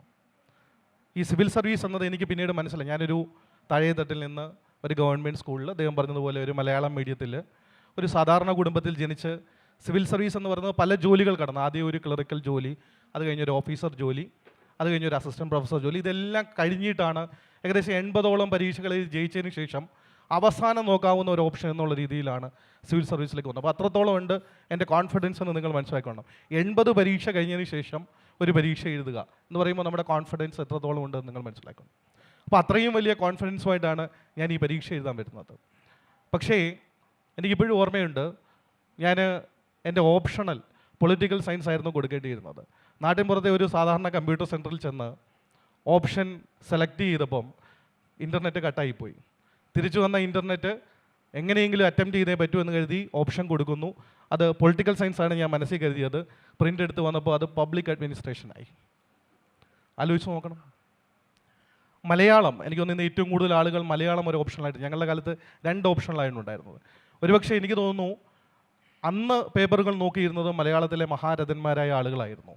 ഒരുപക്ഷെ കാര്യവട്ടത്തെ ബെഞ്ചമിൻ സാറോ, അല്ലെങ്കിൽ കാലടിയിലെ ഇളയിടം മാഷോ, അതുമല്ലെങ്കിൽ ONV കുറുപ്പ് സാറോ, അതുമല്ലെങ്കിൽ ഡോക്ടർ മീന മാഡത്തെ പോലെയുള്ള പ്രഗത്ഭരായ ആളുകളാണ് മലയാളത്തിൻ്റെ പേപ്പറുകൾ നോക്കിക്കൊണ്ടിരുന്നത്. കാരണം ഞാൻ MA ഇല്ലാതെ നേരിട്ട് പോയി UGC നെറ്റ് എഴുതി ഫസ്റ്റ് അറ്റംപ്റ്റിൽ നെറ്റ് പാസ്സാവുകയും അടുത്ത 6 മാസം കഴിഞ്ഞപ്പോൾ JRF വെച്ച് JRF പാസ്സാവുകയും ചെയ്ത ഒരാളാണ്. എനിക്കന്ന് MA ഇല്ല, MA മലയാളമില്ല. പിന്നീട് സിവിൽ സർവീസ് പരീക്ഷയ്ക്ക് തൊട്ട് മുമ്പാണ് ഞാൻ MAയുടെ ഫസ്റ്റ് ഇയറും സെക്കൻഡ് ഇയറും കൂടെ ചേർത്ത് ഒരുമിച്ച് എഴുതുന്നത്. ഈ സ്ട്രാറ്റജി എനിക്കൊരു കോച്ചിങ് ഇൻസ്റ്റിറ്റ്യൂട്ടും തന്നതല്ല. ഞാനൊരു കോച്ചിങ് ഇൻസ്റ്റിറ്റ്യൂട്ടിലും പോയിട്ടുമില്ല. ആകെ ഉള്ളത് എൻ്റെ സുഹൃത്തായിരുന്ന വിജയ് ജഗദീഷ് എൻ്റെ ഫോട്ടോ അദ്ദേഹത്തിൻ്റെ സ്ഥാപനത്തിന് വേണ്ടി ഉപയോഗിച്ചോട്ടെ എന്ന് എന്നോട് പെർമിഷൻ ചോദിച്ചതിൻ്റെ പ്രകാരം ഞാൻ കൊടുത്ത ഒരൊറ്റ ഫോട്ടോ അല്ലാതെ ഞാനൊരു കോച്ചിങ് ഇൻസ്റ്റിറ്റ്യൂട്ടിലും പഠിച്ചിട്ടില്ല. പിന്നെ കേരള സിവിൽ സർവീസ് അക്കാഡമിയിൽ ഞങ്ങളുടെ ഫോട്ടോ വരുന്നതിന് കാരണം മെറിനും അറിയാം, ദിവ്യയ്ക്കും അറിയാം, എനിക്കും അറിയാം. കാരണം അവർ ഞങ്ങളെ ഫ്രീ ആയിട്ട് ഡൽഹിയിൽ കൊണ്ടുപോയി ഇൻ്റർവ്യൂ നടത്തും. അപ്പോൾ ഞങ്ങളുടെ കയ്യിൽ നിന്നൊരു ഫോട്ടോ മേടിക്കും. ആ ഫോട്ടോയാണ് റിസൾട്ട് വരുമ്പോൾ അവർ പത്രത്തിൽ അവരുടെ സ്റ്റുഡൻ്റ് ആയിരുന്നു ഞങ്ങൾ എന്നുള്ള രീതിയിൽ പബ്ലിഷ് ചെയ്യുന്നത്. ഞാൻ പറഞ്ഞു വരുന്നത്, സിവിൽ സർവീസ് എന്ന ഓപ്ഷൻ ഇവിടുത്തെ സാഹിത്യവും സിനിമയും അതോടൊപ്പം തന്നെ കോച്ചിങ് ഇൻസ്റ്റിറ്റ്യൂട്ടുകളും ചേർന്ന് ഹൈലി റൊമാൻറ്റിസൈസ് ചെയ്ത ഒരു പോയിൻ്റാണ്. അതുകൊണ്ട് തന്നെ നിങ്ങൾ ആ ട്രാപ്പിൽ വീഴാതിരിക്കുന്നിടത്തോളം കാലം, പ്രത്യേകിച്ചും ഒരിക്കലും ഇവിടുത്തെ ഒരു ഓട്ടോക്കാരന് സിവിൽ സർവീസ് ആപ്ലിക്കേഷൻ ഫില്ല് ചെയ്ത് ആ ദിവസത്തെ റിസൾട്ടിൽ IAS കിട്ടി ആ ജില്ലയിൽ തന്നെ കളക്ടറായിട്ട് പോസ്റ്റിംഗ് കിട്ടില്ല. മലയാളത്തിലെ ഒരു സിനിമയാണ് ഞാൻ പറഞ്ഞു വരുന്നത്. ഓക്കെ, ഒരിക്കലും കിട്ടില്ല. കാരണം ഇടയ്ക്ക് 2 കൊല്ലത്തെ ട്രെയിനിങ് ഉണ്ട്, ഇടയ്ക്ക് പ്രൊബേഷൻ ഉണ്ട്, ആ പ്രൊബേഷൻ ഡിക്ലെയർ ചെയ്യണം, പോസ്റ്റിംഗ് എക്സാം ഉണ്ട്, അതിനിടയ്ക്ക് ഭാരത് ദർശൻ ഉണ്ട്. ഇതെല്ലാം കഴിഞ്ഞിട്ടാണ് ഒരു സിവിൽ സർവൻറ്റ് രൂപപ്പെടുന്നത്. Thank you. സിവിൽ സർവീസിൻ്റെ ഇത്തരം ന്യൂആൻസസ് നിങ്ങളെ കുറച്ചൊക്കെ മനസ്സിലാക്കിയിട്ടുള്ള ആൾക്കാരായിരിക്കും. കാരണം ഇവിടെ ഇരിക്കുന്ന കുറേ ആളുകൾ എനിക്ക് പരിചയമുള്ള മുഖങ്ങളാണ്. സീരിയസ് ആസ്പിരൻസ് ആയിട്ട് കുറച്ച് കാലമായിട്ട് ഇവിടെയുള്ള ആളുകളുമാണ്. അപ്പോൾ എനിക്ക് മാമിനോട് ചോദിക്കാനുള്ളത്, ഈ MBBS വേണ്ടാന്ന് വെക്കാൻ നമ്മൾ തീരുമാനിക്കുന്നു. ഇപ്പം കേരളത്തിൽ ഇപ്പോൾ ഒരുപാട് കുട്ടികൾ ഇപ്പോൾ അങ്ങനെ ഒരു തീരുമാനം, ഇപ്പോൾ NIT എന്ന് വരുന്നു, IBM പോലുള്ള സ്ഥാപനങ്ങളിൽ ജോലിക്ക് കയറുന്നു, അതിനുശേഷം എഞ്ചിനീയറിംഗ് ജോലി ഉപേക്ഷിച്ച് വരുന്നു. അതുപോലെ തന്നെ MBBS ഉപേക്ഷിച്ച് സിവിൽ സർവീസിലേക്ക് വന്ന ഒരുപാട് ആളുകൾ നമ്മുടെ മുമ്പിൽ ഉദാഹരണമായിട്ടുണ്ട്. MBBS ഉപേക്ഷിക്കാനുള്ള മാമിൻ്റെ തീരുമാനത്തെ, പ്രത്യേകിച്ചും അത് സമൂഹ സേവനത്തിന് വേണ്ടിയാണെന്ന് നമ്മൾ പറയുമ്പോൾ, ഇന്ത്യയിൽ അക്യൂട്ട് ഷോർട്ടേജ് ഓഫ് ഡോക്ടേഴ്സ് ഉള്ള ഒരു രാജ്യത്ത് നിങ്ങൾക്ക് ഡോക്ടറായി തന്നെ തുടർന്ന് സമൂഹ സേവനം ചെയ്തുകൂടെ എന്നതുൾപ്പെടെ പലതരം ചോദ്യങ്ങൾ സമൂഹത്തിന് ഉണ്ടായിട്ടുണ്ടാവുമല്ലോ. എങ്ങനെയാണ് അതിനെ നേരിട്ടത്? പ്രത്യേകിച്ച് കുടുംബം, കാരണം സിവിൽ സർവീസിന് എപ്പോഴും അതിൻ്റെ ഒരു ഇൻസ്റ്റെബിലിറ്റിയോട് ചേർന്ന്, അല്ലെങ്കിൽ അതിൽ ഒരാൾ പരാജയപ്പെടാനുള്ള വലിയ പ്രോബബിലിറ്റിയോട് ചേർന്നാണ് നമ്മൾ എപ്പോഴും നോക്കിക്കാണാറുള്ളത്. അപ്പോൾ സ്റ്റേബിളായ ഒരു കരിയർ ഓപ്ഷൻ കയ്യിലിരിക്കെ എന്തിന് ഇതിലേക്ക് പോകണം എന്ന് പറഞ്ഞ ചോദ്യത്തെ എങ്ങനെയാണ് നേരിട്ട് തോൽപ്പിച്ചത്? യഥാർത്ഥത്തിൽ നമ്മൾ ജീവിതത്തിൽ ചെയ്യുന്ന ഒരു കാര്യവും പഠിക്കുന്ന ഒരു കാര്യവും ഒന്നും തന്നെ ഉപേക്ഷിച്ചു പോരുന്നു എന്ന് ഞാൻ വിശ്വസിക്കുന്നില്ല. എന്നെ സംബന്ധിച്ചിടത്തോളം ഞാൻ ഇന്നും എൻ്റെ മനസ്സുകൊണ്ടും എൻ്റെ മനോഭാവം കൊണ്ടും ഒരു ഡോക്ടർ തന്നെയാണ്. ജനങ്ങളുടെ വേദന ഇല്ലാതെയാക്കുക, ജനങ്ങളുടെ പ്രശ്നങ്ങൾ മനസ്സിലാക്കുക എന്നുള്ള വളരെ അടിസ്ഥാനപരമായിട്ടുള്ള ഒരു മൂല്യമാണ് ഒരു ഡോക്ടർക്കുള്ളത്. ഞാൻ അത് തന്നെയാണ് ഇന്നും ചെയ്തുകൊണ്ടിരിക്കുന്നത്. അതിനെ ഞാൻ ഈ സൂചിപ്പിച്ചതുപോലെ വൈദ്യശാസ്ത്രത്തിൻ്റെ ബലം മാത്രമല്ലാതെ നിയമങ്ങളുടെയും സാമൂഹിക ശാസ്ത്രത്തിൻ്റെയും ഒക്കെ ബലം വെച്ച് ഞാൻ അതേ ആതുര സേവനം തന്നെയാണ് ഇന്നും ചെയ്തുകൊണ്ടിരിക്കുന്നതെന്നാണ് ഞാൻ വിശ്വസിക്കുന്നത്. എന്നെ ഞാനാക്കിയതിൽ, ഞാൻ ഈ പറഞ്ഞതുപോലെ എനിക്ക് ഓർമ്മ വെച്ച കാലം മുതൽ ഒരു 3 വയസ്സ് മുതൽ എന്നെ പഠിപ്പിച്ചിട്ടുള്ള ഓരോ വ്യക്തിയും, അത് അധ്യാപകനോ അധ്യാപികയോ മാത്രമാകണമെന്നില്ല. ഒരുപക്ഷെ എൻ്റെ ജീവിതത്തിലെ, ഞാൻ എപ്പോഴും പറയാറുണ്ട്, എൻ്റെ ജീവിതത്തിലെ ഏറ്റവും അമൂല്യമായ ഗുരുക്കന്മാർ എന്ന് ഞാൻ വിശേഷിപ്പിക്കുന്നത് എൻ്റെ മുന്നിൽ രോഗവുമായി വേദനയുമായി വന്നിട്ടുള്ള മനുഷ്യരാണ്. മറ്റാരും പറഞ്ഞു തരാത്ത ഒരുപാട് ജീവിത രഹസ്യങ്ങൾ അവർ എനിക്ക് പറഞ്ഞു തന്നിട്ടുണ്ട്. അത് മാത്രമല്ല, ഒരുപക്ഷെ അത്രയ്ക്ക് വിരളമായ അനുഭവങ്ങൾ, അസാധാരണമായ അനുഭവങ്ങളാണ് MBBS കാലഘട്ടത്തിൽ നമുക്ക് കിട്ടാറുള്ളത്. എൻ്റെ മുന്നിൽ വരുന്ന ഓരോ വിദ്യാർത്ഥിയോടും ഞാൻ പറയാറുണ്ട്, ഒരുപക്ഷെ ഇന്ത്യയിൽ മറ്റ് യാതൊരു ബിരുദ കോഴ്സിനും ലഭിക്കാത്ത അത്ര മാനവികതയുടെ മുഖം മനസ്സിലാക്കി തരുന്ന ഒരു കോഴ്സാണ് MBBS എന്നുള്ളത്. ഒന്ന് ആലോചിച്ച് നോക്കിയാൽ നമുക്ക് മനസ്സിലാകും. യഥാർത്ഥത്തിൽ നമ്മൾക്കറിയാത്ത ഒരു അജ്ഞാതൻ നമ്മുടെ മുന്നിൽ വന്ന് ഒരുപക്ഷെ 2 മിനിറ്റിനുള്ളിൽ അല്ലെങ്കിൽ 5 മിനിറ്റിനുള്ളിൽ താൻ അനുഭവിക്കുന്ന ഏറ്റവും തീവ്രമായിട്ടുള്ള വേദന നമ്മുടെ മുന്നിൽ സത്യസന്ധമായി അവതരിപ്പിക്കാനായി ഒരുങ്ങുകയാണ്. നമുക്കെല്ലാവർക്കും പരസ്പരം നമ്മുടെ ചെറിയ ചെറിയ പ്രശ്നങ്ങൾ പോലും അങ്ങോട്ടും ഇങ്ങോട്ടും പറയാൻ വലിയ വിമുഖതയുള്ള കാലഘട്ടമാണ്. ഫേസ്ബുക്കിലും ഇൻസ്റ്റാഗ്രാമിലും ഒക്കെ സ്വന്തം രൂപത്തിലുള്ള ചെറിയ ന്യൂനതകൾ പോലും നമുക്ക് ലോകവുമായി പങ്കുവെക്കാൻ താല്പര്യമില്ല. ഫിൽറ്ററുകൾ ഉപയോഗിച്ച് അത് മാറ്റാൻ നമ്മൾ ശ്രമിക്കുന്ന കാലഘട്ടമാണ്. അങ്ങനെ ഒരു കാലഘട്ടത്തിൽ പച്ചയായ മനുഷ്യൻ തൻ്റെ വേദനകളും തൻ്റെ പ്രശ്നങ്ങളും 2 മിനിറ്റിനുള്ളിൽ ഒരു അജ്ഞാതൻ നമ്മുടെ മേൽ വിശ്വാസം അർപ്പിച്ച് ഒരു പക്ഷേ ആവശ്യമെങ്കിൽ നമ്മുടെ മുന്നിൽ വിവസ്ത്രനാകാൻ പോലും തയ്യാറാവുകയാണ്. അത്രയധികം മനുഷ്യനെ അടുത്തറിയാനും മനുഷ്യൻ്റെ പ്രശ്നങ്ങളെ അടുത്തറിയാനും ജനനം എന്താണ്, മരണം എന്താണ് എന്നൊക്കെയുള്ള വളരെ ആഴത്തിലുള്ള അഗാധമായിട്ടുള്ള ജീവിത ചോദ്യങ്ങളും ഒക്കെ നമ്മുടെ മുന്നിൽ സമർപ്പിക്കുന്ന ഒരു പഠനാനുഭവമാണ് എനിക്ക് MBBSലൂടെ ഉണ്ടായത്. അത് വെറും പാഠപുസ്തകങ്ങളിലൂടെ പഠിച്ച ഒരു കാര്യമല്ലായിരുന്നു. അങ്ങനെ മനുഷ്യ ജീവിതത്തിലെ പല തലങ്ങളെ സ്പർശിച്ചറിയുവാനുള്ള ഒരു അനുഭവം എന്നിൽ ഉണ്ടായതുകൊണ്ടാണ് യഥാർത്ഥത്തിൽ വൈദ്യശാസ്ത്രത്തിനപ്പുറമുള്ള ഒരു ലോകത്തിലേക്ക് കടക്കണം എന്നുള്ളൊരു പ്രചോദനം എനിക്കുണ്ടായതും ഇന്നും ആ അനുഭവങ്ങളും പാഠങ്ങളും എല്ലാം എൻ്റെ മുന്നിൽ ഒരു ദീപശിഖയായി യഥാർത്ഥത്തിൽ ഇങ്ങനെ നിൽക്കുകയാണ് ചെയ്യുന്നത്. ഞാൻ അന്നും എൻ്റെ അപ്പാ അമ്മയോടും ഒപ്പം എൻ്റെ വളരെ അടുത്ത സുഹൃത്തുക്കളോടായാലും അധ്യാപകരോടായാലും ഒക്കെ ഈ കാര്യങ്ങൾ പറഞ്ഞിട്ടുമുണ്ടായിരുന്നു. അതുമാത്രമല്ല, നമ്മുടെ ജീവിതത്തിൽ കൃത്രിമമായിട്ടുള്ള ഒരുപാട് പരിമിതികൾ നമ്മളെല്ലാവരും സൃഷ്ടിച്ചു വെക്കാറുണ്ട്. അത് ബന്ധങ്ങളിലായാലും നമ്മുടെ ഉദ്യോഗത്തിലായാലും ഒക്കെ തന്നെ. ഒരു അച്ചടക്കം കൊണ്ടുവരാനായി കുറച്ചൊക്കെ പരിമിതികൾ സ്വാഭാവികമായി നമുക്ക് വേണമായിരിക്കും. പക്ഷേ അത് നമ്മുടെ അഭിലാഷങ്ങൾക്ക് തടസ്സമായി നിൽക്കുകയാണെങ്കിൽ ആ പരിമിതികളെ കടക്കുവാൻ നമ്മളൊരു വഴി കണ്ടുപിടിക്കണം എന്നാണ് എനിക്ക് തോന്നിയിട്ടുള്ളത്. അങ്ങനെ ഒരു വഴി കണ്ടുപിടിച്ചു ഞാൻ എന്ന് മാത്രമേ ഉള്ളൂ. അന്ന് ഈ പറഞ്ഞതുപോലെ വളരെ സ്വാഭാവികമായി MBBSൽ നിന്നും മാറുന്നു, അല്ലെങ്കിൽ ആ ഒരു ഉദ്യോഗ മേഖലയിൽ നിന്നും മാറുന്നു എന്നുള്ളത് മാത്രമല്ലാതെ ഒരു വനിത എന്നുള്ള നിലയിലും ഈ പറഞ്ഞതുപോലെ മെറിൻ്റെ സിവിൽ സർവീസിൽ കയറിയ ആ പ്രായത്തിൽ ഞാൻ MBBS പഠിച്ചുകൊണ്ടിരിക്കുന്നതേ ഉള്ളൂ. അപ്പോൾ അതിന് ശേഷം പിന്നീട് കുറച്ചുകൂടെ പ്രായമായതിനു ശേഷമാണ് സിവിൽ സർവീസ് എന്നുള്ള ഒരു സ്വപ്നത്തെ വളരെ തീവ്രമായി നെഞ്ചിലേറ്റുന്നതും അതിനെ പ്രാവർത്തികമാക്കുന്നതുമൊക്കെ.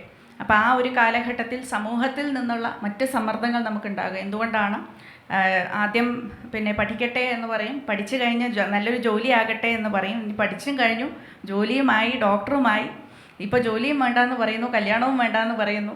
ഇതെന്താണ് എന്നുള്ള ചോദ്യങ്ങൾ സമൂഹത്തിൽ നിന്ന് നിരന്തരം വന്നുകൊണ്ടേയിരിക്കും. അത്തരം ചോദ്യങ്ങൾക്ക് ഞാൻ ആരോടും ഉത്തരം പറഞ്ഞിട്ടില്ല എന്നുള്ളതാണ് അതിൻ്റെ സത്യം. പക്ഷേ എൻ്റെ അപ്പാവും അമ്മയും ഉത്തരം പറയേണ്ടി വന്നിട്ടുണ്ട്. അവർ കുറേയേറെ പ്രയാസപ്പെട്ടിട്ടുമുണ്ട് എന്നുള്ളത് എനിക്കറിയാം. ആ പ്രയാസം സ്വയം ഏറ്റെടുക്കുവാൻ അവർ തയ്യാറായി എന്നുള്ളതാണ് എൻ്റെ ഒരു സൗഭാഗ്യം എന്ന് പറയുന്നത്. അപ്പോൾ കുടുംബം വളരെ നല്ല രീതിയിൽ പിന്തുണച്ചു എന്നുള്ളതിനൊരു വലിയ സ്വാധീനം ചെലുത്തിയത് എൻ്റെ അധ്യാപകരായിരുന്നു. അതിപ്പോൾ TP ശ്രീനിവാസൻ സാറായാലും ബാബു പോൾ സാറായാലും ഒക്കെ തന്നെ കുടുംബവുമായും ഒപ്പം ഞാനുമായും ചേർന്ന് ഈ ഒരു അഭിലാഷത്തിൽ കൂടെ നടന്ന അനവധി അധ്യാപകരും സുഹൃത്തുക്കളും ഉണ്ടായിരുന്നു എന്നുള്ളതാണ് പറയുവാനുള്ളത്. ഇനി ഞാൻ വായിച്ച് മനസ്സിലാക്കിയതാണ്, എനിക്ക് 100% ശരിയാണോ എന്ന് അറിയില്ല. മാമിന് IAS ജോയിൻ ചെയ്യണമെന്നുള്ളതായിരുന്നു മാമിൻ്റെ ഒരു താല്പര്യം എന്ന് പറയുന്നത്. പക്ഷേ ആദ്യം അലോട്ട് ചെയ്യപ്പെട്ട സർവീസിൽ തുടരാൻ തീരുമാനിക്കുകയാണ് പിന്നീട് ചെയ്തത്. സത്യത്തിൽ നമ്മൾ സിവിൽ സർവീസിലെ വനിതകൾ അല്ലെങ്കിൽ സിവിൽ സർവീസിലെ സ്ത്രീകൾ എന്ന് പറയുന്നതിന് കിട്ടുന്ന സ്വീകാര്യതയേക്കാൾ കുറച്ചും കൂടെ വൈകി സ്വീകാര്യത കിട്ടിയ ഒരു മേഖലയാണ് IPS സ്ത്രീകൾ എന്ന് പറയുന്നത്. അപ്പോൾ നമ്മൾ IPS മേലെയാണ് സ്വാഭാവികമായും നമ്മുടെ ഭരണകൂടത്തിൻ്റെ ഏറ്റവും വലിയ നിയന്ത്രണം ഉണ്ടാവാൻ സാധ്യതയുള്ളത്. പോലീസുകാരുടെ പ്രവർത്തനങ്ങളെയാണ് നമ്മുടെ സമൂഹം എപ്പോഴും നോക്കിക്കാണുന്നത്. ഒരു ട്രോമയോട് ചേർന്നിട്ടാണ് നമ്മൾ പലപ്പോഴും പോലീസിനെ കാണുന്നത്. എനിക്ക് തോന്നുന്നു മക്കൾക്ക് ചോറ് കൊടുക്കാനൊക്കെയാണ് നമ്മൾ പോലീസിനെ ചെറുപ്പം മുതലേ ഉപയോഗിച്ച് വരുന്നത്. അപ്പോൾ അത്തരത്തിലൊരു പൊസിഷനിലിരിക്കുമ്പോൾ ഇത്രയും വലിയ പൊളിറ്റിക്കലായ പ്രഷർ നേരിടാനുള്ളൊരു സാധ്യതയുണ്ടെന്ന് അറിഞ്ഞിട്ട് എന്തുകൊണ്ടാണ് മാം, പ്രത്യേകിച്ച് ഇത്രയും അക്കാഡമിക് മെറിറ്റ് ഉണ്ടായിരുന്ന ഒരാൾ ആദ്യ ശ്രമത്തിൽ 22-ാം വയസ്സിൽ തന്നെ IPS എത്തിയപ്പോൾ എന്നാൽ അത് വേണ്ട IAS പോകാമെന്നൊരു തീരുമാനം എടുക്കാതിരുന്നത്? ഞാൻ സിവിൽ സർവീസ് പരീക്ഷയിൽ അപ്പിയർ ചെയ്തപ്പം എനിക്ക് എങ്ങനെയെങ്കിലും ആ പ്രിലിംസ് ഒന്ന് ക്ലിയർ ചെയ്ത് മെയിൻസിൽ എങ്ങനെയെങ്കിലും എത്തണമെന്ന് മാത്രമായിരുന്നു എൻ്റെ ആഗ്രഹം.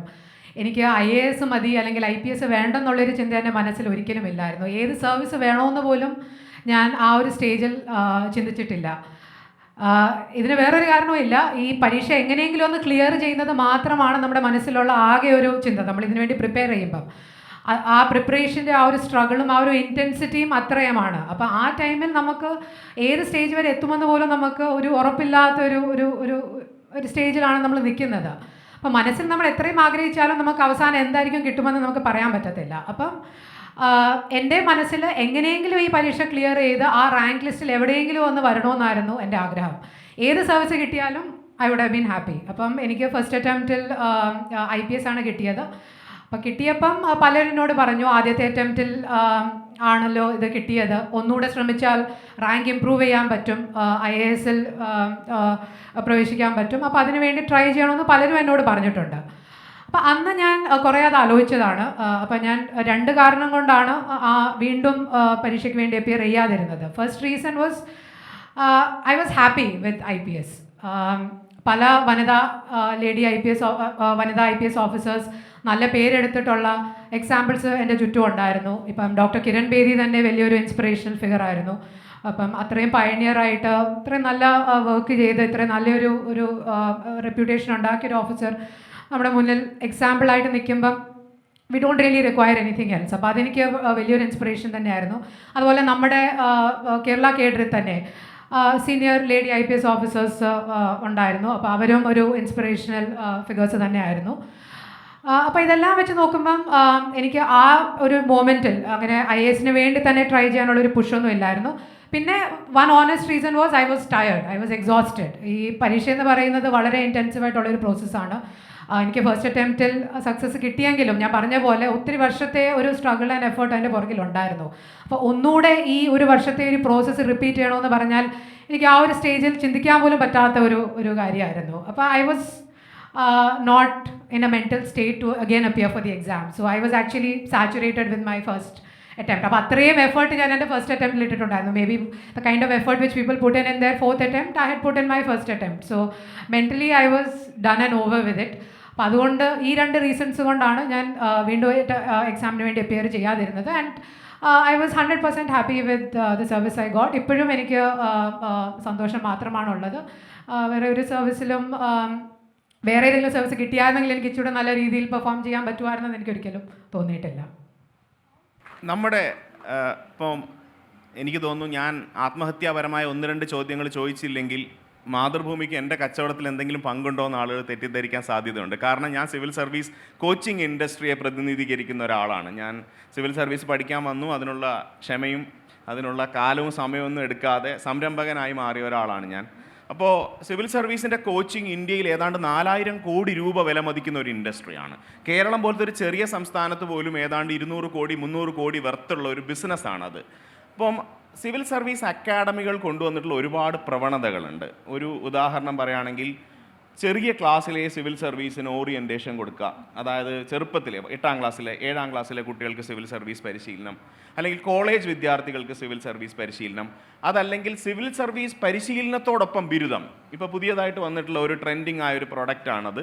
അതായത് അവർ സജസ്റ്റ് ചെയ്യുന്ന സിവിൽ സർവീസിന് ഏറ്റവും ഗുണകരമാണ് എന്ന പേരിൽ ഏതെങ്കിലും 1-2 സ്ട്രീം ഓഫ് ഗ്രാജുവേഷനെ ചൂസ് ചെയ്യുകയും അതിനോടൊപ്പം സിവിൽ സർവീസ് പഠിച്ചാൽ അത് കുറേ കൂടെ മെച്ചപ്പെട്ട ഒരു പ്രിപ്പറേഷൻ സ്ട്രാറ്റജിയാണ് ഈ നിലയിലൊക്കെ പറയുന്നുണ്ട്. ഇപ്പോൾ ലിബിൻ സാർ ആണെങ്കിൽ ആക്ച്വലി ജേർണലിസത്തിലാണ് അദ്ദേഹം ബിരുദം നേടിയിട്ടുള്ളത്.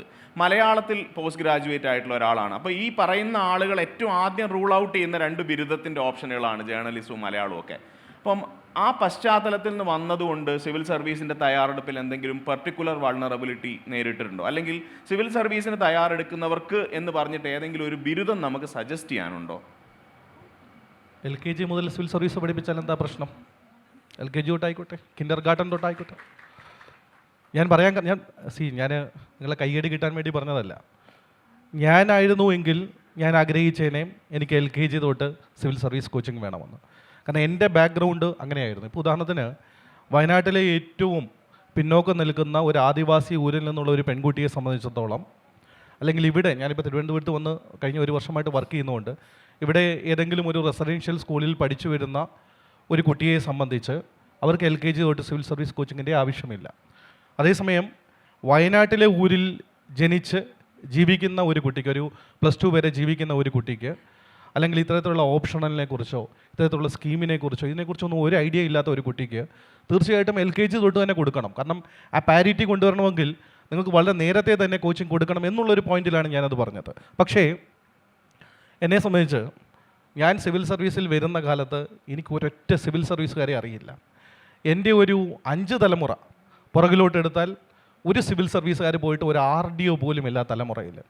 ഞങ്ങളുടെ നാട്ടിലെ ആദ്യത്തെ സിവിൽ സർവീസുകാരനാണ് ഞാൻ. എൻ്റെ വീട്ടിലേക്കുള്ള വഴി ടാർ ചെയ്തത് എനിക്ക് സിവിൽ സർവീസ് കിട്ടിയപ്പോഴാണ്. നിങ്ങൾ ആലോചിക്കുക, MPLAD ഫണ്ട് പ്രകാരം എൻ്റെ വീട്ടിലേക്കുള്ള വഴി ടാർ ചെയ്ത് കിട്ടിയത് എനിക്ക് സിവിൽ സർവീസ് കിട്ടിയപ്പോഴാണ്. ഞാൻ എൻ്റെ ആദ്യത്തെ ഓപ്ഷനായിട്ട് UPSC DAF, അത് നിങ്ങൾക്ക് ഇപ്പോഴും എടുക്കാം. ഞാൻ ഈ പറയുന്നത് നിങ്ങൾക്ക് ഒരുപക്ഷെ തെറ്റാണെന്ന് തോന്നുന്നുണ്ടെങ്കിൽ U apply for RTA, UPSCക്ക് RTA കൊടുക്കുക. എൻ്റെ ആദ്യത്തെ 10 ഓപ്ഷൻ ആസാം, മണിപ്പൂർ, ത്രിപുര, മേഘാലയ, അരുണാചൽ പ്രദേശ്, ഇങ്ങനെ 7 സിസ്റ്റേഴ്സാണ്. 8ാമത്തേത് തമിഴ്നാട്, 9ാമത്തേത് കേരളം. ഇങ്ങനെയാണ് ഞാൻ ഓപ്ഷൻ കൊടുത്തിരുന്നത്. എൻ്റെ ആദ്യത്തെ സർവീസ് ഓപ്ഷൻ, നിങ്ങൾ അതും ശ്രദ്ധിക്കുക, നിങ്ങൾ വീണ്ടും RTA കൊടുക്കുക. എൻ്റെ ആദ്യത്തെ സർവീസ് ഓപ്ഷൻ ഇന്ത്യൻ ഇൻഫർമേഷൻ സർവീസാണ്.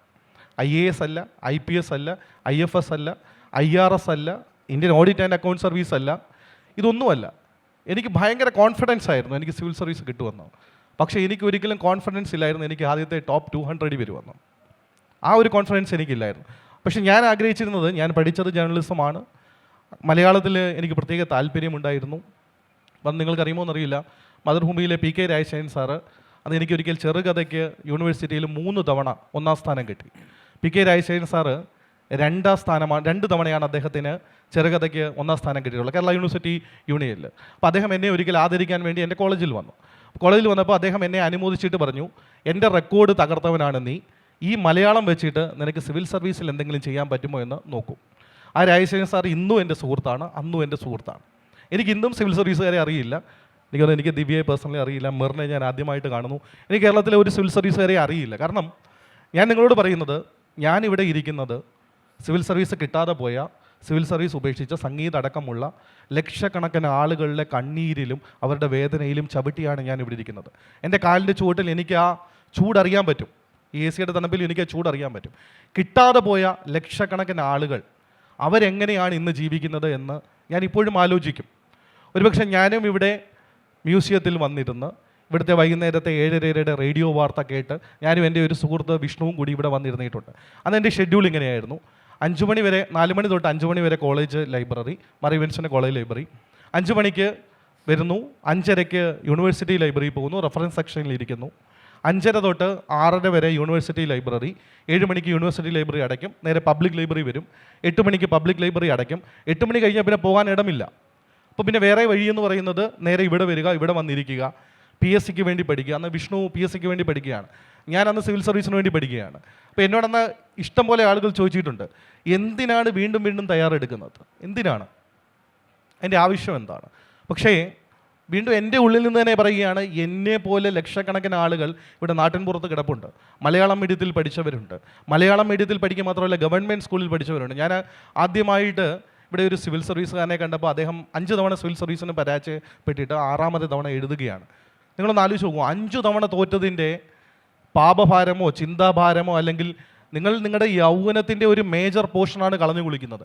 അവിടേക്കാണ് കോച്ചിങ് അക്കാഡമികളുടെ അപ്രതീക്ഷിതമായ കടന്നുവരവ്. ഞാൻ കോച്ചിങ് അക്കാഡമികൾക്കെതിരല്ലേ, എന്നെ അടുത്ത ഫെസ്റ്റിവലിൽ വിളിക്കുമോ ഇല്ലയോ എന്ന് എനിക്കറിയില്ല, സംഗീതം ഒന്ന് റെക്കമെൻഡ് ചെയ്യുമോ എന്നിരിക്കലും. ഞാൻ പറയുന്നത്, ഈ പരീക്ഷ പഠിക്കാൻ 50,000 രൂപയും 1 ലക്ഷം രൂപയുടെയും പാക്കേജ് ആവശ്യമില്ല.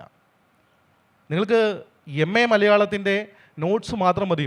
മലയാളത്തിൽ സാഹിത്യകാരന്മാർ തയ്യാറാക്കിയ MA മലയാളത്തിൻ്റെ നോട്ട്സ് മതി മലയാളം ഓപ്ഷണലായിട്ട് എടുക്കാൻ. നിങ്ങൾക്ക് ഇഗ്നോയിൽ നിന്ന് കിട്ടുന്ന ഫ്രീ മെറ്റീരിയൽ മതി. ഞാൻ ചെറുപ്പകാലത്ത് എൻ്റെ 6ാം ക്ലാസ് തൊട്ട് 12ാം ക്ലാസ് വരെയുള്ള NCERTയുടെ പുസ്തകങ്ങൾ മുഴുവൻ തൂക്കി വിറ്റ ഒരാളാണ്. തൂക്കി വിൽക്കുമ്പോൾ കിട്ടുന്ന ഒരു ആശ്വാസം പറഞ്ഞറിയിക്കാൻ പറ്റില്ല.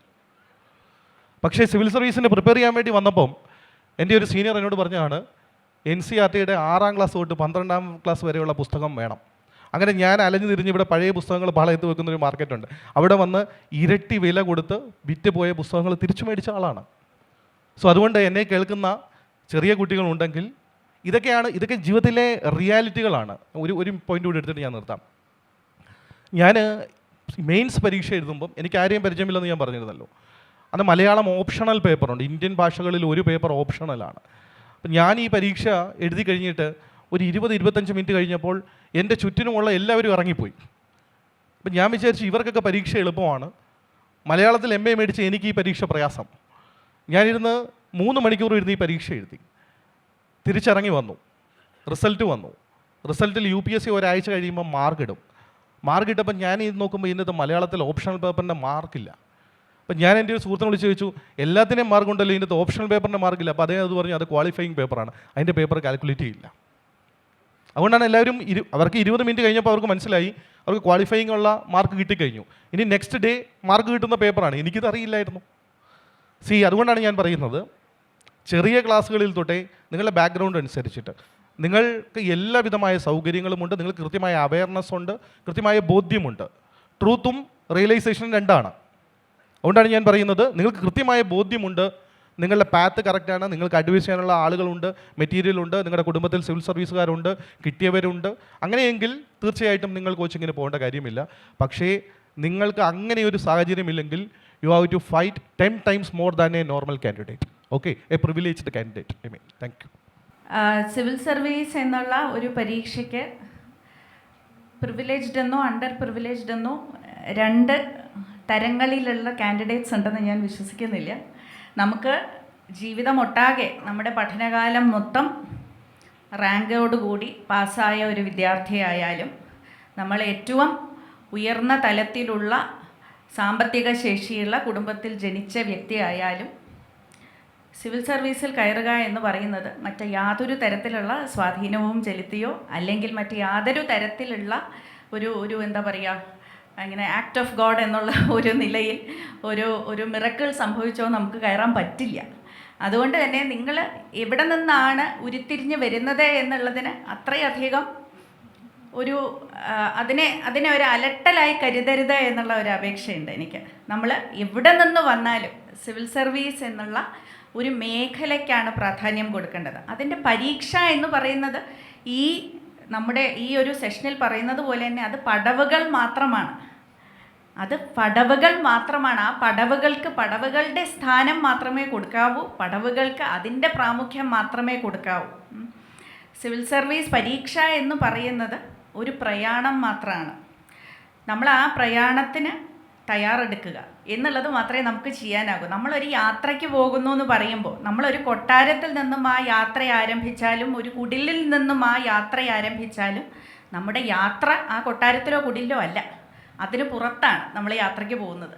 അതുപോലെ ഒരു യാത്രയാണ് യഥാർത്ഥത്തിൽ സിവിൽ സർവീസോ മറ്റേതൊരു പരീക്ഷയോ ആയാലും. നമുക്ക് നമ്മുടേതായ കഠിനതകൾ ഉണ്ടായിരിക്കും, നമ്മുടേതായ പ്രയാസങ്ങൾ ഉണ്ടായിരിക്കും. അത് ഞാൻ ലിബിൻ പറഞ്ഞതുപോലെ തന്നെ ഒരു പക്ഷേ നമ്മൾ ഈ പറഞ്ഞതുപോലെ ഇതിനു മുൻപ് ആ മേഖല എന്താണെന്ന് അറിഞ്ഞിട്ടുണ്ടോ, അത്തരത്തിലുള്ള വ്യക്തികളുമായി നമ്മൾ പരിചയപ്പെട്ടിട്ടുണ്ടോ, അവരിൽ നിന്നും ഉപദേശം കൈപ്പറ്റാൻ നമുക്ക് സാധിച്ചിട്ടുണ്ടോ എന്നൊക്കെയുള്ള കാര്യങ്ങൾ തീർച്ചയായിട്ടും ആ യാത്രയെ നമുക്ക് കുറേ കൂടെ അനായാസമാക്കുവാനോ അതിൻ്റെ ആയാസം കൂട്ടുവാനോ അതിൽ നമ്മൾ അബദ്ധങ്ങൾ ചെയ്യാതിരിക്കുവാനോ ഒരു പക്ഷേ നമ്മളെ സഹായിച്ചേക്കും. പക്ഷേ ആ യാത്ര ചെയ്യേണ്ടത് നമ്മൾ തന്നെയാണ്. ആ പാത എല്ലാവർക്കും സമാനമാണ്. നമ്മൾ എവിടെ നിന്നും ആരംഭിക്കുന്നു എന്നുള്ളതിന് വലിയ പ്രാധാന്യം കൊടുക്കരുത് എന്നുള്ള ഒരു അപേക്ഷ എനിക്കുണ്ട്. കാരണം you have to walk the path finally. ഞാൻ സിവിൽ സർവീസ് പരീക്ഷയിൽ എനിക്ക് ഇവർ പറഞ്ഞതിൽ നിന്നും വ്യത്യസ്തമായ ഒരു അഭിലാഷമായിരുന്നു എനിക്കുണ്ടായിരുന്നത്.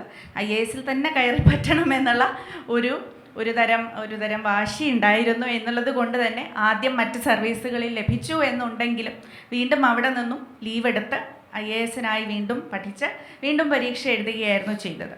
അപ്പോൾ ഈ പറഞ്ഞതുപോലെ എൻ്റെ യൗവനത്തിൻ്റെ ഒരു സിംഹഭാഗം ഞാൻ സിവിൽ സർവീസിനായി കളഞ്ഞു കുളിച്ചു എന്ന് ഒരു ജന്മത്തിലും ഞാൻ പറയില്ല. കാരണം എൻ്റെ യൗവനത്തിൻ്റെ ആ കാലഘട്ടം എന്ന് പറയുന്നത് എൻ്റെ ജീവിതത്തിലെ സുവർണ കാലഘട്ടമായിട്ടാണ് ഞാൻ കാണുന്നത്. അത് ലക്ഷ്യസ്ഥാനത്ത് എത്തി എന്നുള്ളത് കൊണ്ട് മാത്രമല്ല, ആ കാലഘട്ടത്തിൽ ഞാൻ പഠിച്ച ഓരോ കാര്യങ്ങളും, ഞാൻ ചെയ്ത ഓരോ കൃത്യങ്ങളും, ഞാൻ പരിചയപ്പെട്ട ഓരോ വ്യക്തിത്വങ്ങളും എനിക്ക് നൽകിയിട്ടുള്ള അനുഭവ സമ്പത്ത്, അറിവിൻ്റെ ഭണ്ഡാരം എന്നുള്ളത് വളരെ അമൂല്യമാണ്. അത്രയധികം സമയം പുസ്തകങ്ങളുമായി ചിലവഴിക്കാൻ യഥാർത്ഥത്തിൽ അതിനു മുൻപോ അതിന് ശേഷമോ എനിക്ക് കഴിഞ്ഞിട്ടില്ല എന്നുള്ളതാണ് അതിൻ്റെ സത്യം. അത് തന്നെ ആ സിവിൽ സർവീസ് തയ്യാറെടുപ്പിനുള്ള ആ ഒരു കാലഘട്ടത്തെ, പരാജയപ്പെട്ട ആ കാലഘട്ടത്തെ ഏറ്റവും അമൂല്യമാക്കി തീർത്തു എനിക്ക് എന്ന് വേണം പറയാൻ. അത് മാത്രമല്ല, ഇന്ന് ഇവിടെ ആമുഖത്തിൽ പറഞ്ഞതുപോലെ പുസ്തകം രചിച്ചിട്ടുണ്ട് എന്ന് പറയുന്നെങ്കിൽ ആ പുസ്തക രചനയും യഥാർത്ഥത്തിൽ ആരംഭിച്ചത് സിവിൽ സർവീസിന് തയ്യാറെടുക്കുന്ന കാലഘട്ടത്തിലായിരുന്നു. അതിൽ ആ പുസ്തകത്തിൻ്റെ പേര് പോലും ഞാൻ പാത്ത് ഫൈൻഡർ എന്നായിരുന്നു ഞങ്ങൾ ഇട്ടത്. ഞാനെന്ന് ഞാൻ അവകാശപ്പെടില്ല, കാരണം എന്നെ അതിലേക്ക് ഉന്തിത്തള്ളി വിട്ട ഒരുപാട് പേർ അതിൻ്റെ പിന്നിലുണ്ട്.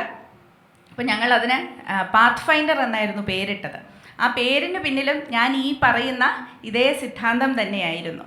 സിവിൽ സർവീസ് പരീക്ഷ എന്ന് പറയുന്നത് ഒരു വഴി എന്ന് മാത്രമാണ്, ആ പാത കണ്ടെത്തുക എന്നുള്ളത് മാത്രമാണ്. അതിൻ്റെ ആമുഖം വായിച്ചാൽ നിങ്ങൾക്ക് മനസ്സിലാകും. ഞാൻ ഇപ്പം ഈ പറഞ്ഞ അതേ കാര്യങ്ങൾ 2013 എഴുതിയിട്ടുണ്ട്. 10 വർഷങ്ങൾക്ക് മുൻപ് ഇതേ കാര്യങ്ങൾ തന്നെയാണ് അതിൻ്റെ അകത്ത് ഞാൻ എഴുതിയിരിക്കുന്നത്. ആമുഖത്തിൻ്റെ അവസാന വരി you must walk the path your self എന്നുള്ളതാണ്.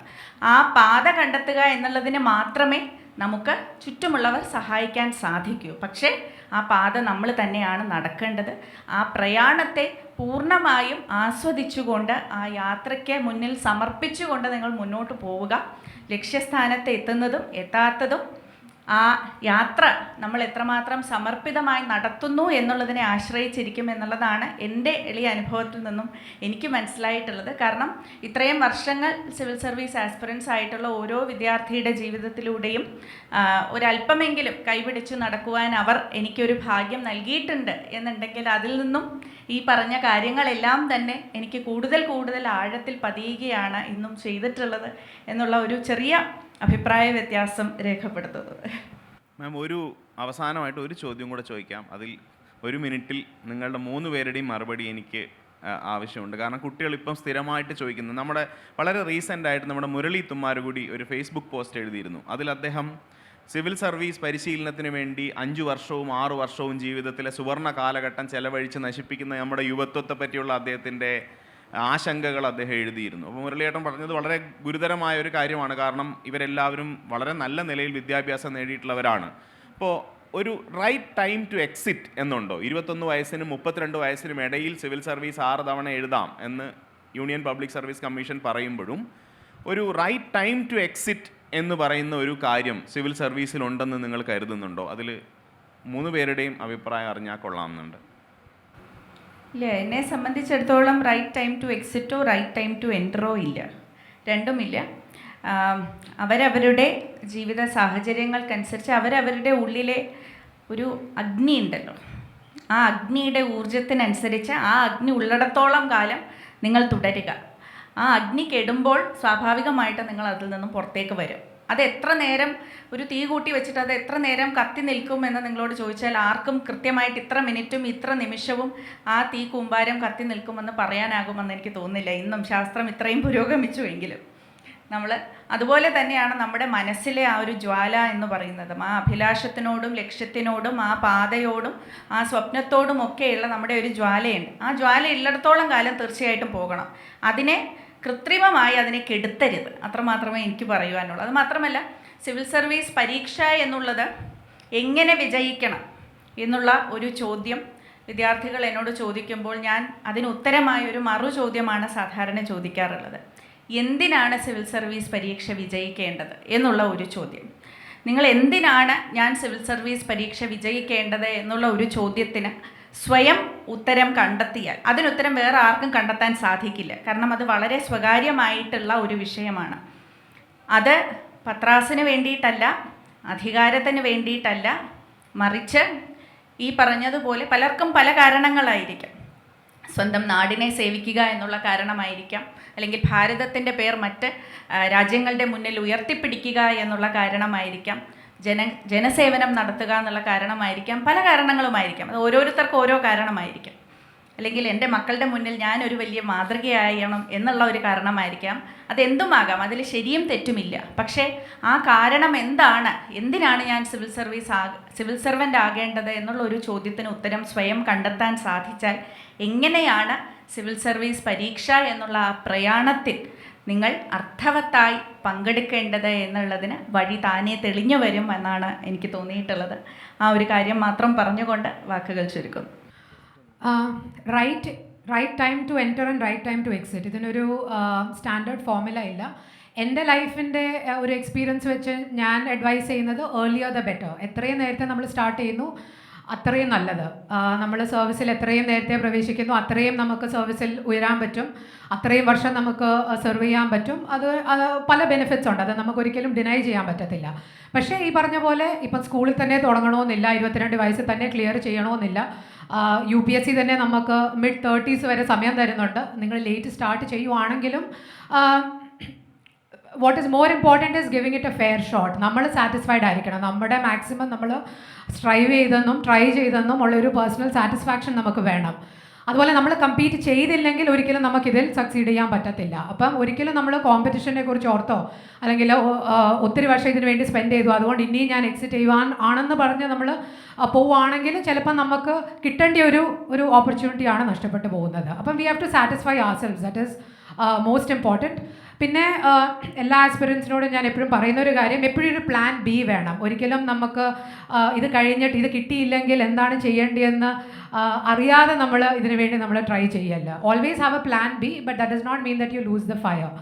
ഞാൻ ശരിക്കും പഠിച്ചുകൊണ്ടിരുന്നപ്പം ഇത് കിട്ടിയില്ലെങ്കിൽ വേറെ ഒന്നുമില്ല എന്നുള്ള ഒരു രീതിയിലാണ് ഞാൻ പ്രിപ്പയർ ചെയ്തത്. ബിക്കോസ് പറഞ്ഞ പോലെ ഞാൻ ഹിസ്റ്ററിയാണ് പഠിച്ചത്. വളരെ ലിമിറ്റഡ് കരിയർ ഓപ്പർച്യൂണിറ്റീസ് മാത്രമാണ് അങ്ങനത്തെ ഒരു വിഷയം പഠിച്ചാൽ നമുക്കുള്ളത്. ഒരു അക്കാഡമിക് പൊസിഷൻ അല്ലെങ്കിൽ ഒരു not so clear cut professional ഫ്യൂച്ചറാണ് നമ്മുടെ മുമ്പിലുള്ളത്. So I was desperate. Definitely എനിക്ക് വളരെയധികം ഡെസ്പറേഷനും ഒരു ഡീപ്പ് ഒരു എന്താ പറയുന്ന വളരെ ഒരു ഡെസ്പറേറ്റ് ആയിട്ടുള്ളൊരു ഫയർ എൻ്റെ ഉള്ളിലുണ്ടായിരുന്നു. അപ്പം അത് തീർച്ചയായിട്ടും എന്നെ പരീക്ഷ ഫസ്റ്റ് അറ്റംപ്റ്റ് ക്ലിയർ ചെയ്യാൻ സഹായിച്ചിട്ടുണ്ട്. പക്ഷേ എങ്ങാനും എനിക്കിത് കിട്ടിയില്ലായിരുന്നെങ്കിൽ I would have just taken up my higher studies and gone for an academic line. അപ്പം ആ ഒരു ഓപ്ഷൻ ബി ഉണ്ടായിരിക്കുന്നത് വളരെ ആവശ്യമാണ്. പക്ഷേ നമ്മൾ നമ്മുടെ ഒരു എനർജി തീരുന്നിടം വരെ നമ്മൾ ഇതിനു വേണ്ടി ട്രൈ ചെയ്യണം. So that can be age 22 for some people, 23 for some people, or 30 for somebody. അപ്പം നമുക്ക് അങ്ങനെ ജനറലൈസ് ചെയ്യാൻ പറ്റത്തില്ല. പക്ഷേ അതിൽ നിന്ന് വിഡ്രോ ചെയ്യുന്നതിന് മുമ്പ് നമ്മുടെ മാക്സിമം നമ്മൾ ട്രൈ ചെയ്തിട്ടുണ്ടെന്നുള്ളൊരു സാറ്റിസ്ഫാക്ഷൻ നമുക്ക് വേണം.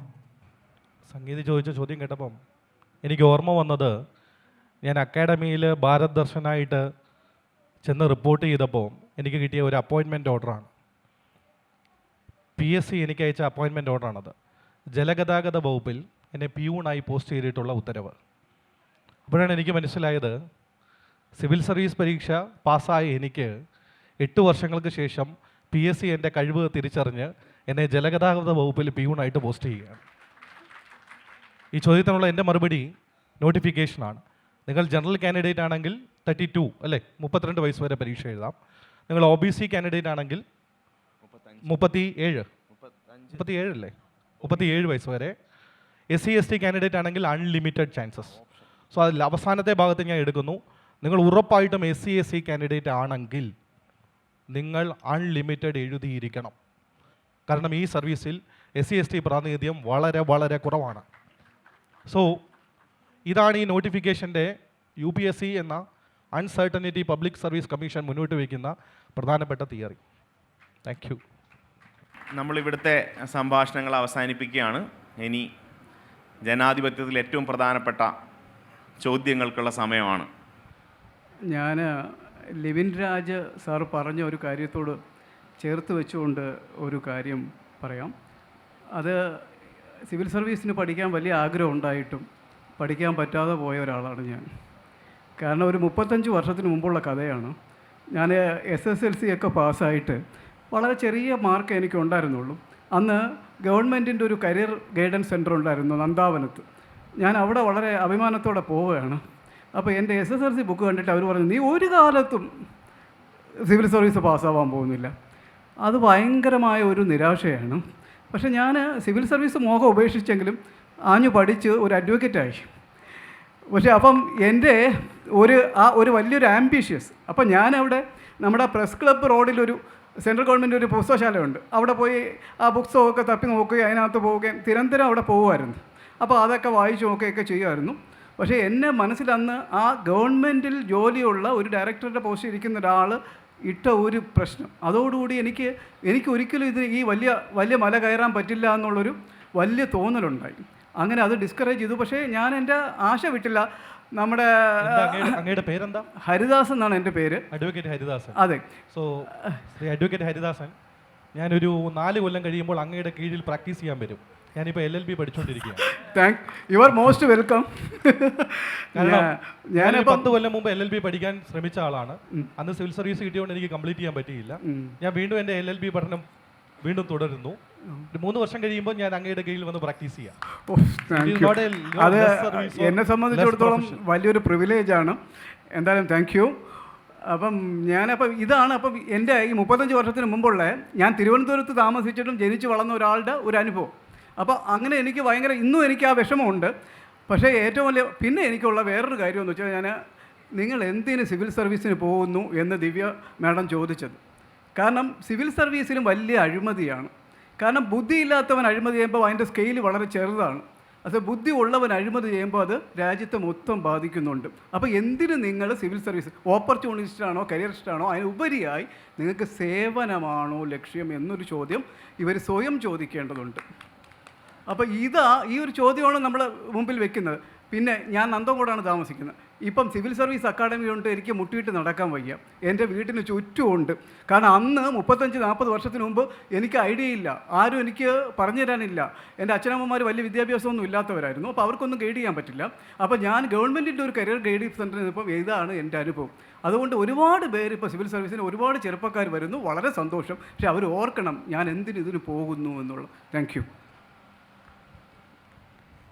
ശ്രീ ഹരിദാസൻ, ഞാൻ പറഞ്ഞു വന്നത്, അങ്ങ് ഒരു അഡ്വക്കേറ്റ് ആണെന്നുള്ളത് സിവിൽ സർവീസിനേക്കാൾ വളരെ താഴെയാണെന്നുള്ള തോന്നൽ വളരെ തെറ്റാണ്. കാരണം yes, every profession have its on dignity. ഞാൻ വീണ്ടും പറയുന്നു, ഇവിടുത്തെ പൊതു സമൂഹവും മാധ്യമങ്ങളും ഇവിടുത്തെ സാഹിത്യവും സിനിമയും ഇപ്പോൾ കോച്ചിങ് അക്കാഡമികളും ചേർന്ന് റൊമാൻറ്റിസൈസ് ചെയ്തൊരു സംവിധാനമാണ് civil service. I try to crack it.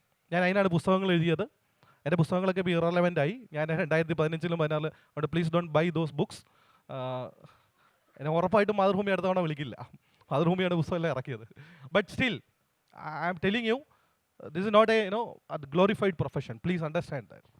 എൻ്റെ പേര് ദക്ഷിണ. ഞാൻ 6th സ്റ്റാൻഡേർഡിലാണ് പഠിക്കുന്നത്. ഞാൻ മലപ്പുറത്തു നിന്നാണ് വരുന്നത്. പിന്നെ എൻ്റെ ഒരു ലക്ഷ്യം എന്താണെന്ന് വെച്ചാൽ സിവിൽ സർവീസാണ്. അപ്പോൾ എനിക്കതിന് വേണ്ടി എന്താ പറയുക, ഞാനിപ്പോൾ ചെറുതായിട്ട് വാർത്തകളൊക്കെ വായിക്കാൻ തുടങ്ങിയിട്ടുണ്ട്.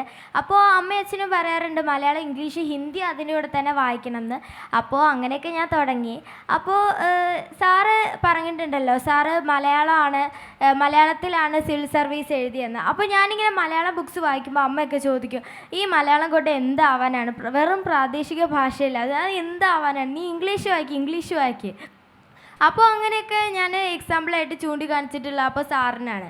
അപ്പോൾ സാറ് ഈ ഒരു മലയാളത്തിലെ സിവിൽ സർവീസ് എഴുതാൻ വേണ്ടി ചൂസ് ചെയ്തപ്പോൾ സാറിൻ്റെ എക്സ്പീരിയൻസ് എന്തായിരുന്നു? അപ്പോൾ ആൾക്കാർ സാറിനെ കളിയാക്കിയിട്ടുണ്ടോ, ഇങ്ങനെ പ്രാദേശിക ഭാഷ കൊണ്ട് എന്താവാനാണ് എന്നൊക്കെ?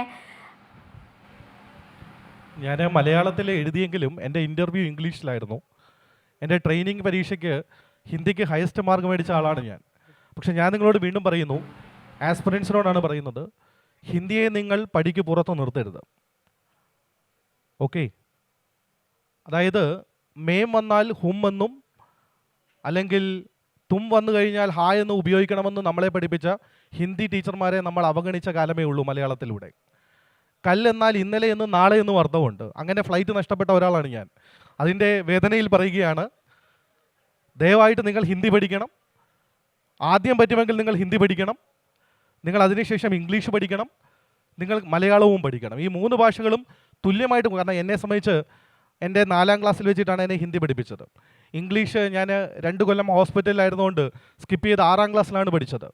മലയാളം ഞാൻ 1ാം ക്ലാസ്സിലാണ് പഠിച്ചത്. So I prefer you have to learn all 3 languages equally. ഒരു സെയിം വേവ് ലെങ്ത് നിങ്ങൾക്ക് പഠിക്കാൻ കഴിയുമെങ്കിൽ, മറ്റൊരു ഭാഷയും കൂടെ പഠിക്കാൻ കഴിയുമെങ്കിൽ അതാണ് ഏറ്റവും ബെസ്റ്റ്. That's all. നമസ്കാരം, എൻ്റെ പേര് വിനായക് സൂര്യ എന്നാണ്. ഞാനൊരു ആസ്പിരൻ്റ് ആണ്. അപ്പോൾ എൻ്റെ ക്വസ്റ്റ്യൻ ദിവ്യ മാമിനോടാണ്. മാം ഒരുപാട് ആഗ്രഹിച്ച് IAS വന്ന ഒരാളാണ്. മാം ഇവിടെ പത്തനംതിട്ട ജില്ലാ കളക്ടറായിരുന്നു, നമുക്കൊക്കെ അറിയാവുന്നതാണ്. അപ്പോൾ നമുക്കറിയാം, ഒരു ജില്ലാ കളക്ടർ എന്ന നിലയിൽ ഒരുപാട് ഉത്തരവാദിത്തങ്ങളുണ്ട്. ഭയങ്കര ഹെക്റ്റിക്കായ ഒഫീഷ്യൽ ലൈഫാണ്, ഒരുപാട് റെസ്പോൺസിബിലിറ്റീസ് ഉള്ളതാണ്. അപ്പോഴേക്കും നമുക്ക് ആ പേഴ്സണൽ ലൈഫിൽ ചിലപ്പോൾ ഒരുപാട് സമയം, അല്ലെങ്കിൽ നമുക്കിവിടെ ഇപ്പോൾ ഒരു വെക്കേഷന് പോകാനോ ഒന്നും ചിലപ്പോൾ പറ്റുന്ന ഒരു ഇതായിരിക്കില്ല. അപ്പോൾ മാം എപ്പോഴെങ്കിലും തോന്നിയിട്ടുണ്ടോ ആ തിരക്കിനിടയ്ക്കൊക്കെ, അതായത് എനിക്ക് കുറച്ചുകൂടെ വല്ലാത്തൊരു പ്രൊഫഷനായിരുന്നെങ്കിൽ എനിക്ക് കുറച്ചുകൂടെ റിലാക്സ് ചെയ്യാൻ പറ്റുമായിരുന്നു? സ്റ്റിൽ മാമിൻ്റെ ഇത് ഞാൻ മനസ്സിലാക്കുന്നു, അത്ര നമുക്ക് സേവനം ചെയ്യുന്ന ഒരു ജോലിയാണ്. ബട്ട് സ്റ്റിൽ എപ്പോഴെങ്കിലും തോന്നിയിട്ടുണ്ടോ ഒരു വേറെ പ്രൊഫഷനായിരുന്നെങ്കിൽ ആ ഒരു വർക്ക് ലൈഫ് ബാലൻസ് കുറച്ചുകൂടെ നന്നാക്കാമായിരുന്നു എന്ന്?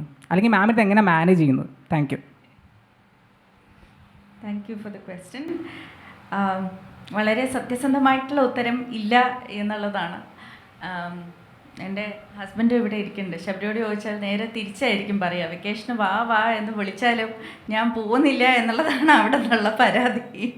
വെക്കേഷന് പോകാൻ സമയം കിട്ടത്തില്ല എന്ന് ഒരിക്കലും തോന്നിയിട്ടില്ല. അതിനുള്ള കാരണവും ഞാൻ പറയാം. സിവിൽ സർവീസിൽ ഇപ്പോൾ പ്രവേശിച്ചിട്ട് 10 വർഷമാകുന്നു. ഈ 10 വർഷ കാലയളവിൽ എൻ്റെ ഒരു ദിവസം പോലും അതിനു മുൻപുള്ള ഒരു ദിവസത്തെ പോലെയോ അതിനു മുൻപുള്ള ഏതെങ്കിലും ഒരു ദിവസത്തെ പോലെയോ വന്ന് ഭവിച്ചിട്ടില്ല. ഓരോ ദിവസവും അത്ര വൈവിധ്യമാർന്ന അനുഭവങ്ങളാണ് ഈ മേഖല നമുക്ക് നൽകുന്നത്. പുതിയ വ്യക്തികൾ, പുതിയ അനുഭവങ്ങൾ, പുതിയ ലക്ഷ്യങ്ങൾ, പുതിയ വെല്ലുവിളികൾ, പുതിയ പ്രതിസന്ധികൾ, പുതിയ പരിഹാരങ്ങൾ എല്ലാം പുത്തനാണ് ഓരോ ദിവസവും. അപ്പോൾ അത് തന്നെ നമുക്കൊരു പുത്തൻ ഉണർവ് ഇങ്ങനെ നൽകിക്കൊണ്ടിരിക്കുകയാണ്. നമ്മൾ യഥാർത്ഥത്തിൽ ഒരു വെക്കേഷന് പോവുക എന്ന് പറയുന്നത് ആ ഒരു ന്യൂ എക്സ്പീരിയൻസിന് വേണ്ടിയിട്ടല്ലേ. ആ ശരിക്കും ഒരു വിഭവ സമൃദ്ധി എന്നുള്ളത്, ഒരു അനുഭവ സമൃദ്ധി എന്നുള്ളത് നമുക്ക് ഈ ഒരു കർമ്മമണ്ഡലത്തിൽ തന്നെ വളരെ അനായാസേന ലഭിക്കും. അപ്പോൾ അതിനായിട്ട് പുറത്തേക്ക് നോക്കേണ്ട ആവശ്യമുണ്ടെന്ന് എനിക്ക് തോന്നുന്നില്ല. എല്ലാ രുചികളും വളരെ നല്ല രീതിയിൽ കൂടിക്കലർന്ന ഒരു സമൃദ്ധമായ സദ്യ പോലെയാണ് സിവിൽ സർവീസ് എന്ന് പറയുന്നത്. അപ്പോൾ അത് കഴിഞ്ഞിട്ട് നമുക്ക് വീണ്ടും ഒരു ഐസ്ക്രീം കഴിക്കാൻ പോകണമെന്ന് തോന്നുന്നത് അങ്ങനെ സാധാരണ ആവശ്യം വേണ്ടി വരില്ല. മാം, എൻ്റെ ചോദ്യം ദിവ്യ മാമിനോടാണ്. മാം, നമ്മുടെ കേരളത്തിലെ സർവകലാശാലകളിലും അതുപോലെ തന്നെ കോളേജുകളിലുമൊക്കെ ഇന്ന് തുടർ വിദ്യാഭ്യാസം നടത്തുന്ന വിദ്യാർത്ഥികളുടെ എണ്ണം വളരെയധികം കുറഞ്ഞുകൊണ്ടിരിക്കുകയാണ്. പരമ്പരാഗതമായ കോഴ്സുകൾ എടുത്ത് എല്ലാവരും വിദേശ നാട്ടിലേക്ക് പലായനം ചെയ്യുന്നുണ്ട്. അപ്പം ഞങ്ങളിവിടെ ബാക്കിയുള്ള യുവജനങ്ങൾ ഈ കേരളത്തിൽ നിൽക്കുന്നതുകൊണ്ട് എന്തെങ്കിലും ഗുണമുണ്ടോ മാം? ഇനി ഒന്ന് പറയാമോ? ആ സമയത്താണ് നിങ്ങൾ നിൽക്കേണ്ടത് ഏറ്റവും കൂടുതൽ ഗുണം ചെയ്യുന്നത്. കാരണം ഒന്ന്, ആളുകൾ പുറത്തേക്ക് പോകുന്നു എന്നുള്ളതിനെ പൂർണ്ണമായി ഉപേക്ഷിക്കുക എന്നുള്ളത് ശരിയാണെന്ന് എനിക്ക് തോന്നുന്നില്ല. അല്ലെങ്കിൽ അതിനെ ഒരു മോശപ്പെട്ട പ്രവണതയായി നമ്മൾ കാണേണ്ടതുണ്ടെന്ന് എനിക്ക് തോന്നുന്നില്ല. വിദേശത്ത് പോയാലും സ്വദേശത്ത് നിന്നാലും ഒക്കെ ഇന്ന് ലോകത്തിലെ ഏത് ഭാഗത്തു നിന്നും ആർക്കും എവിടേക്കും ആശയവിനിമയം നടത്താനും വികസനത്തിന് വേണ്ടി സംഭാവന ചെയ്യുവാനും പ്രവർത്തിക്കുവാനും ഒക്കെയുള്ള സാധ്യതകൾ നമ്മുടെ ശാസ്ത്ര സാങ്കേതിക വിദ്യ ഇന്ന് നൽകിയിട്ടുണ്ട്. ഇപ്പോൾ the world is entire globe is A village എന്ന് പറയുന്നത് പോലെ ഈ ഭൂഖണ്ഡം മൊത്തം ഒരു ചെറിയ ഗ്രാമമായി ഇന്ന് യഥാർത്ഥത്തിൽ ചുരുങ്ങിയിരിക്കുകയാണ്. അതുകൊണ്ട് തന്നെ നമ്മുടെ അതിർവരമ്പുകൾ ഇല്ലാതായിക്കൊണ്ടും ഇരിക്കുകയാണ്. വിദേശത്ത് പോയതുകൊണ്ട് നമ്മുടെ നാടിന് ലഭിച്ച ഒരു വലിയ സംഭാവന ഇന്ന് നമ്മുടെ ഇടയിൽ ഇവിടെ ഇരിക്കുന്നുണ്ട്. ബെന്യാമിൻ ഇവിടെ ഇരിക്കുന്നുണ്ട്. ബെന്യാമിൻ ഒരു പക്ഷേ വിദേശത്ത് പോയില്ലായിരുന്നു എന്നുണ്ടെങ്കിൽ ഇന്ന് ബെന്യാമിനായി മാറും എന്നെനിക്ക് തോന്നുന്നില്ല. അപ്പോൾ അങ്ങനെ നമുക്ക് ഒരുപാട് കാര്യങ്ങൾ പല ഇടങ്ങളിൽ നീ പറഞ്ഞ പോലെ പ്രയാണങ്ങളിലൂടെ നമ്മൾ ഒരുപാട് പഠിക്കാറുണ്ട്. ചിലർക്കത് മാനസികമായിട്ടുള്ള പ്രയാണമായിരിക്കും, ചിലർക്കത് ഭൗതികമായിട്ടുള്ള പ്രയാണങ്ങളായിരിക്കും, ചിലർക്കത് ആത്മീയമായിട്ടുള്ള പ്രയാണങ്ങളായിരിക്കും. പക്ഷേ ഏതായാലും നമ്മൾ സഞ്ചരിച്ചുകൊണ്ടിരിക്കണം എന്നുള്ളത് വളരെ പ്രധാനമാണ് ജീവിതത്തിൽ. അപ്പോൾ അതുകൊണ്ട് ആ സഞ്ചാരം നമ്മുടെ നാട്ടിനുള്ളിലായാലും വിദേശത്തായാലും ഒക്കെ നമുക്ക് എന്നും തീർച്ചയായിട്ടും നന്മയുടെ പാതയിൽ സഞ്ചരിക്കാൻ സാധിക്കുക എന്നുള്ളത് മാത്രമാണ് നമ്മൾ നോക്കേണ്ടത്. അതിവിടെ പഠിക്കുന്നുവോ പുറത്ത് പഠിക്കുന്നുവോ പുറത്ത് പോയിട്ട് നമ്മൾ തിരിച്ചു വരുന്നുവോ എന്നുള്ളതൊക്കെ കൂടുതൽ കൂടുതൽ അപ്രസക്തമായിക്കൊണ്ടിരിക്കുന്ന ഒരു കാലഘട്ടമാണെന്നാണ് എനിക്ക് തോന്നുന്നത്. നമുക്ക് ഇതിൻ്റെ ഫോർമാറ്റ് അനുസരിച്ച് നമുക്കിത് വൈൻഡപ്പ് ചെയ്യേണ്ട സമയമായി. അപ്പോൾ നിങ്ങളുടെ ഉള്ളിലെ സിവിൽ സർവീസും രാജ്യസേവനത്തിൻ്റെയും സ്നേഹത്തിൻ്റെയൊക്കെ അഗ്നി കെടാതെ സൂക്ഷിക്കുക. എനിക്ക് ദിവ്യ മാമിനോട് ഒരു കാര്യം കൂടെ അവസാനമായിട്ട് ചോദിക്കാനുണ്ടായിരുന്നതാണ്. അത് ഇനി ചോദ്യവും ഉത്തരവും ഇല്ല. പക്ഷേ അപ്പോഴും മാമിന് ഏറ്റവും അടിസ്ഥാനപരമായി മൽഹാറിൻ്റെ അമ്മ എന്ന് ഐഡൻറ്റിഫൈ ചെയ്യുന്നു. അത് ലോകത്തിന് കൊടുക്കാവുന്ന ഏറ്റവും വലിയ സന്ദേശങ്ങളിൽ ഒന്നാണെന്ന് ഞാൻ വിശ്വസിക്കുന്നു. നന്ദി.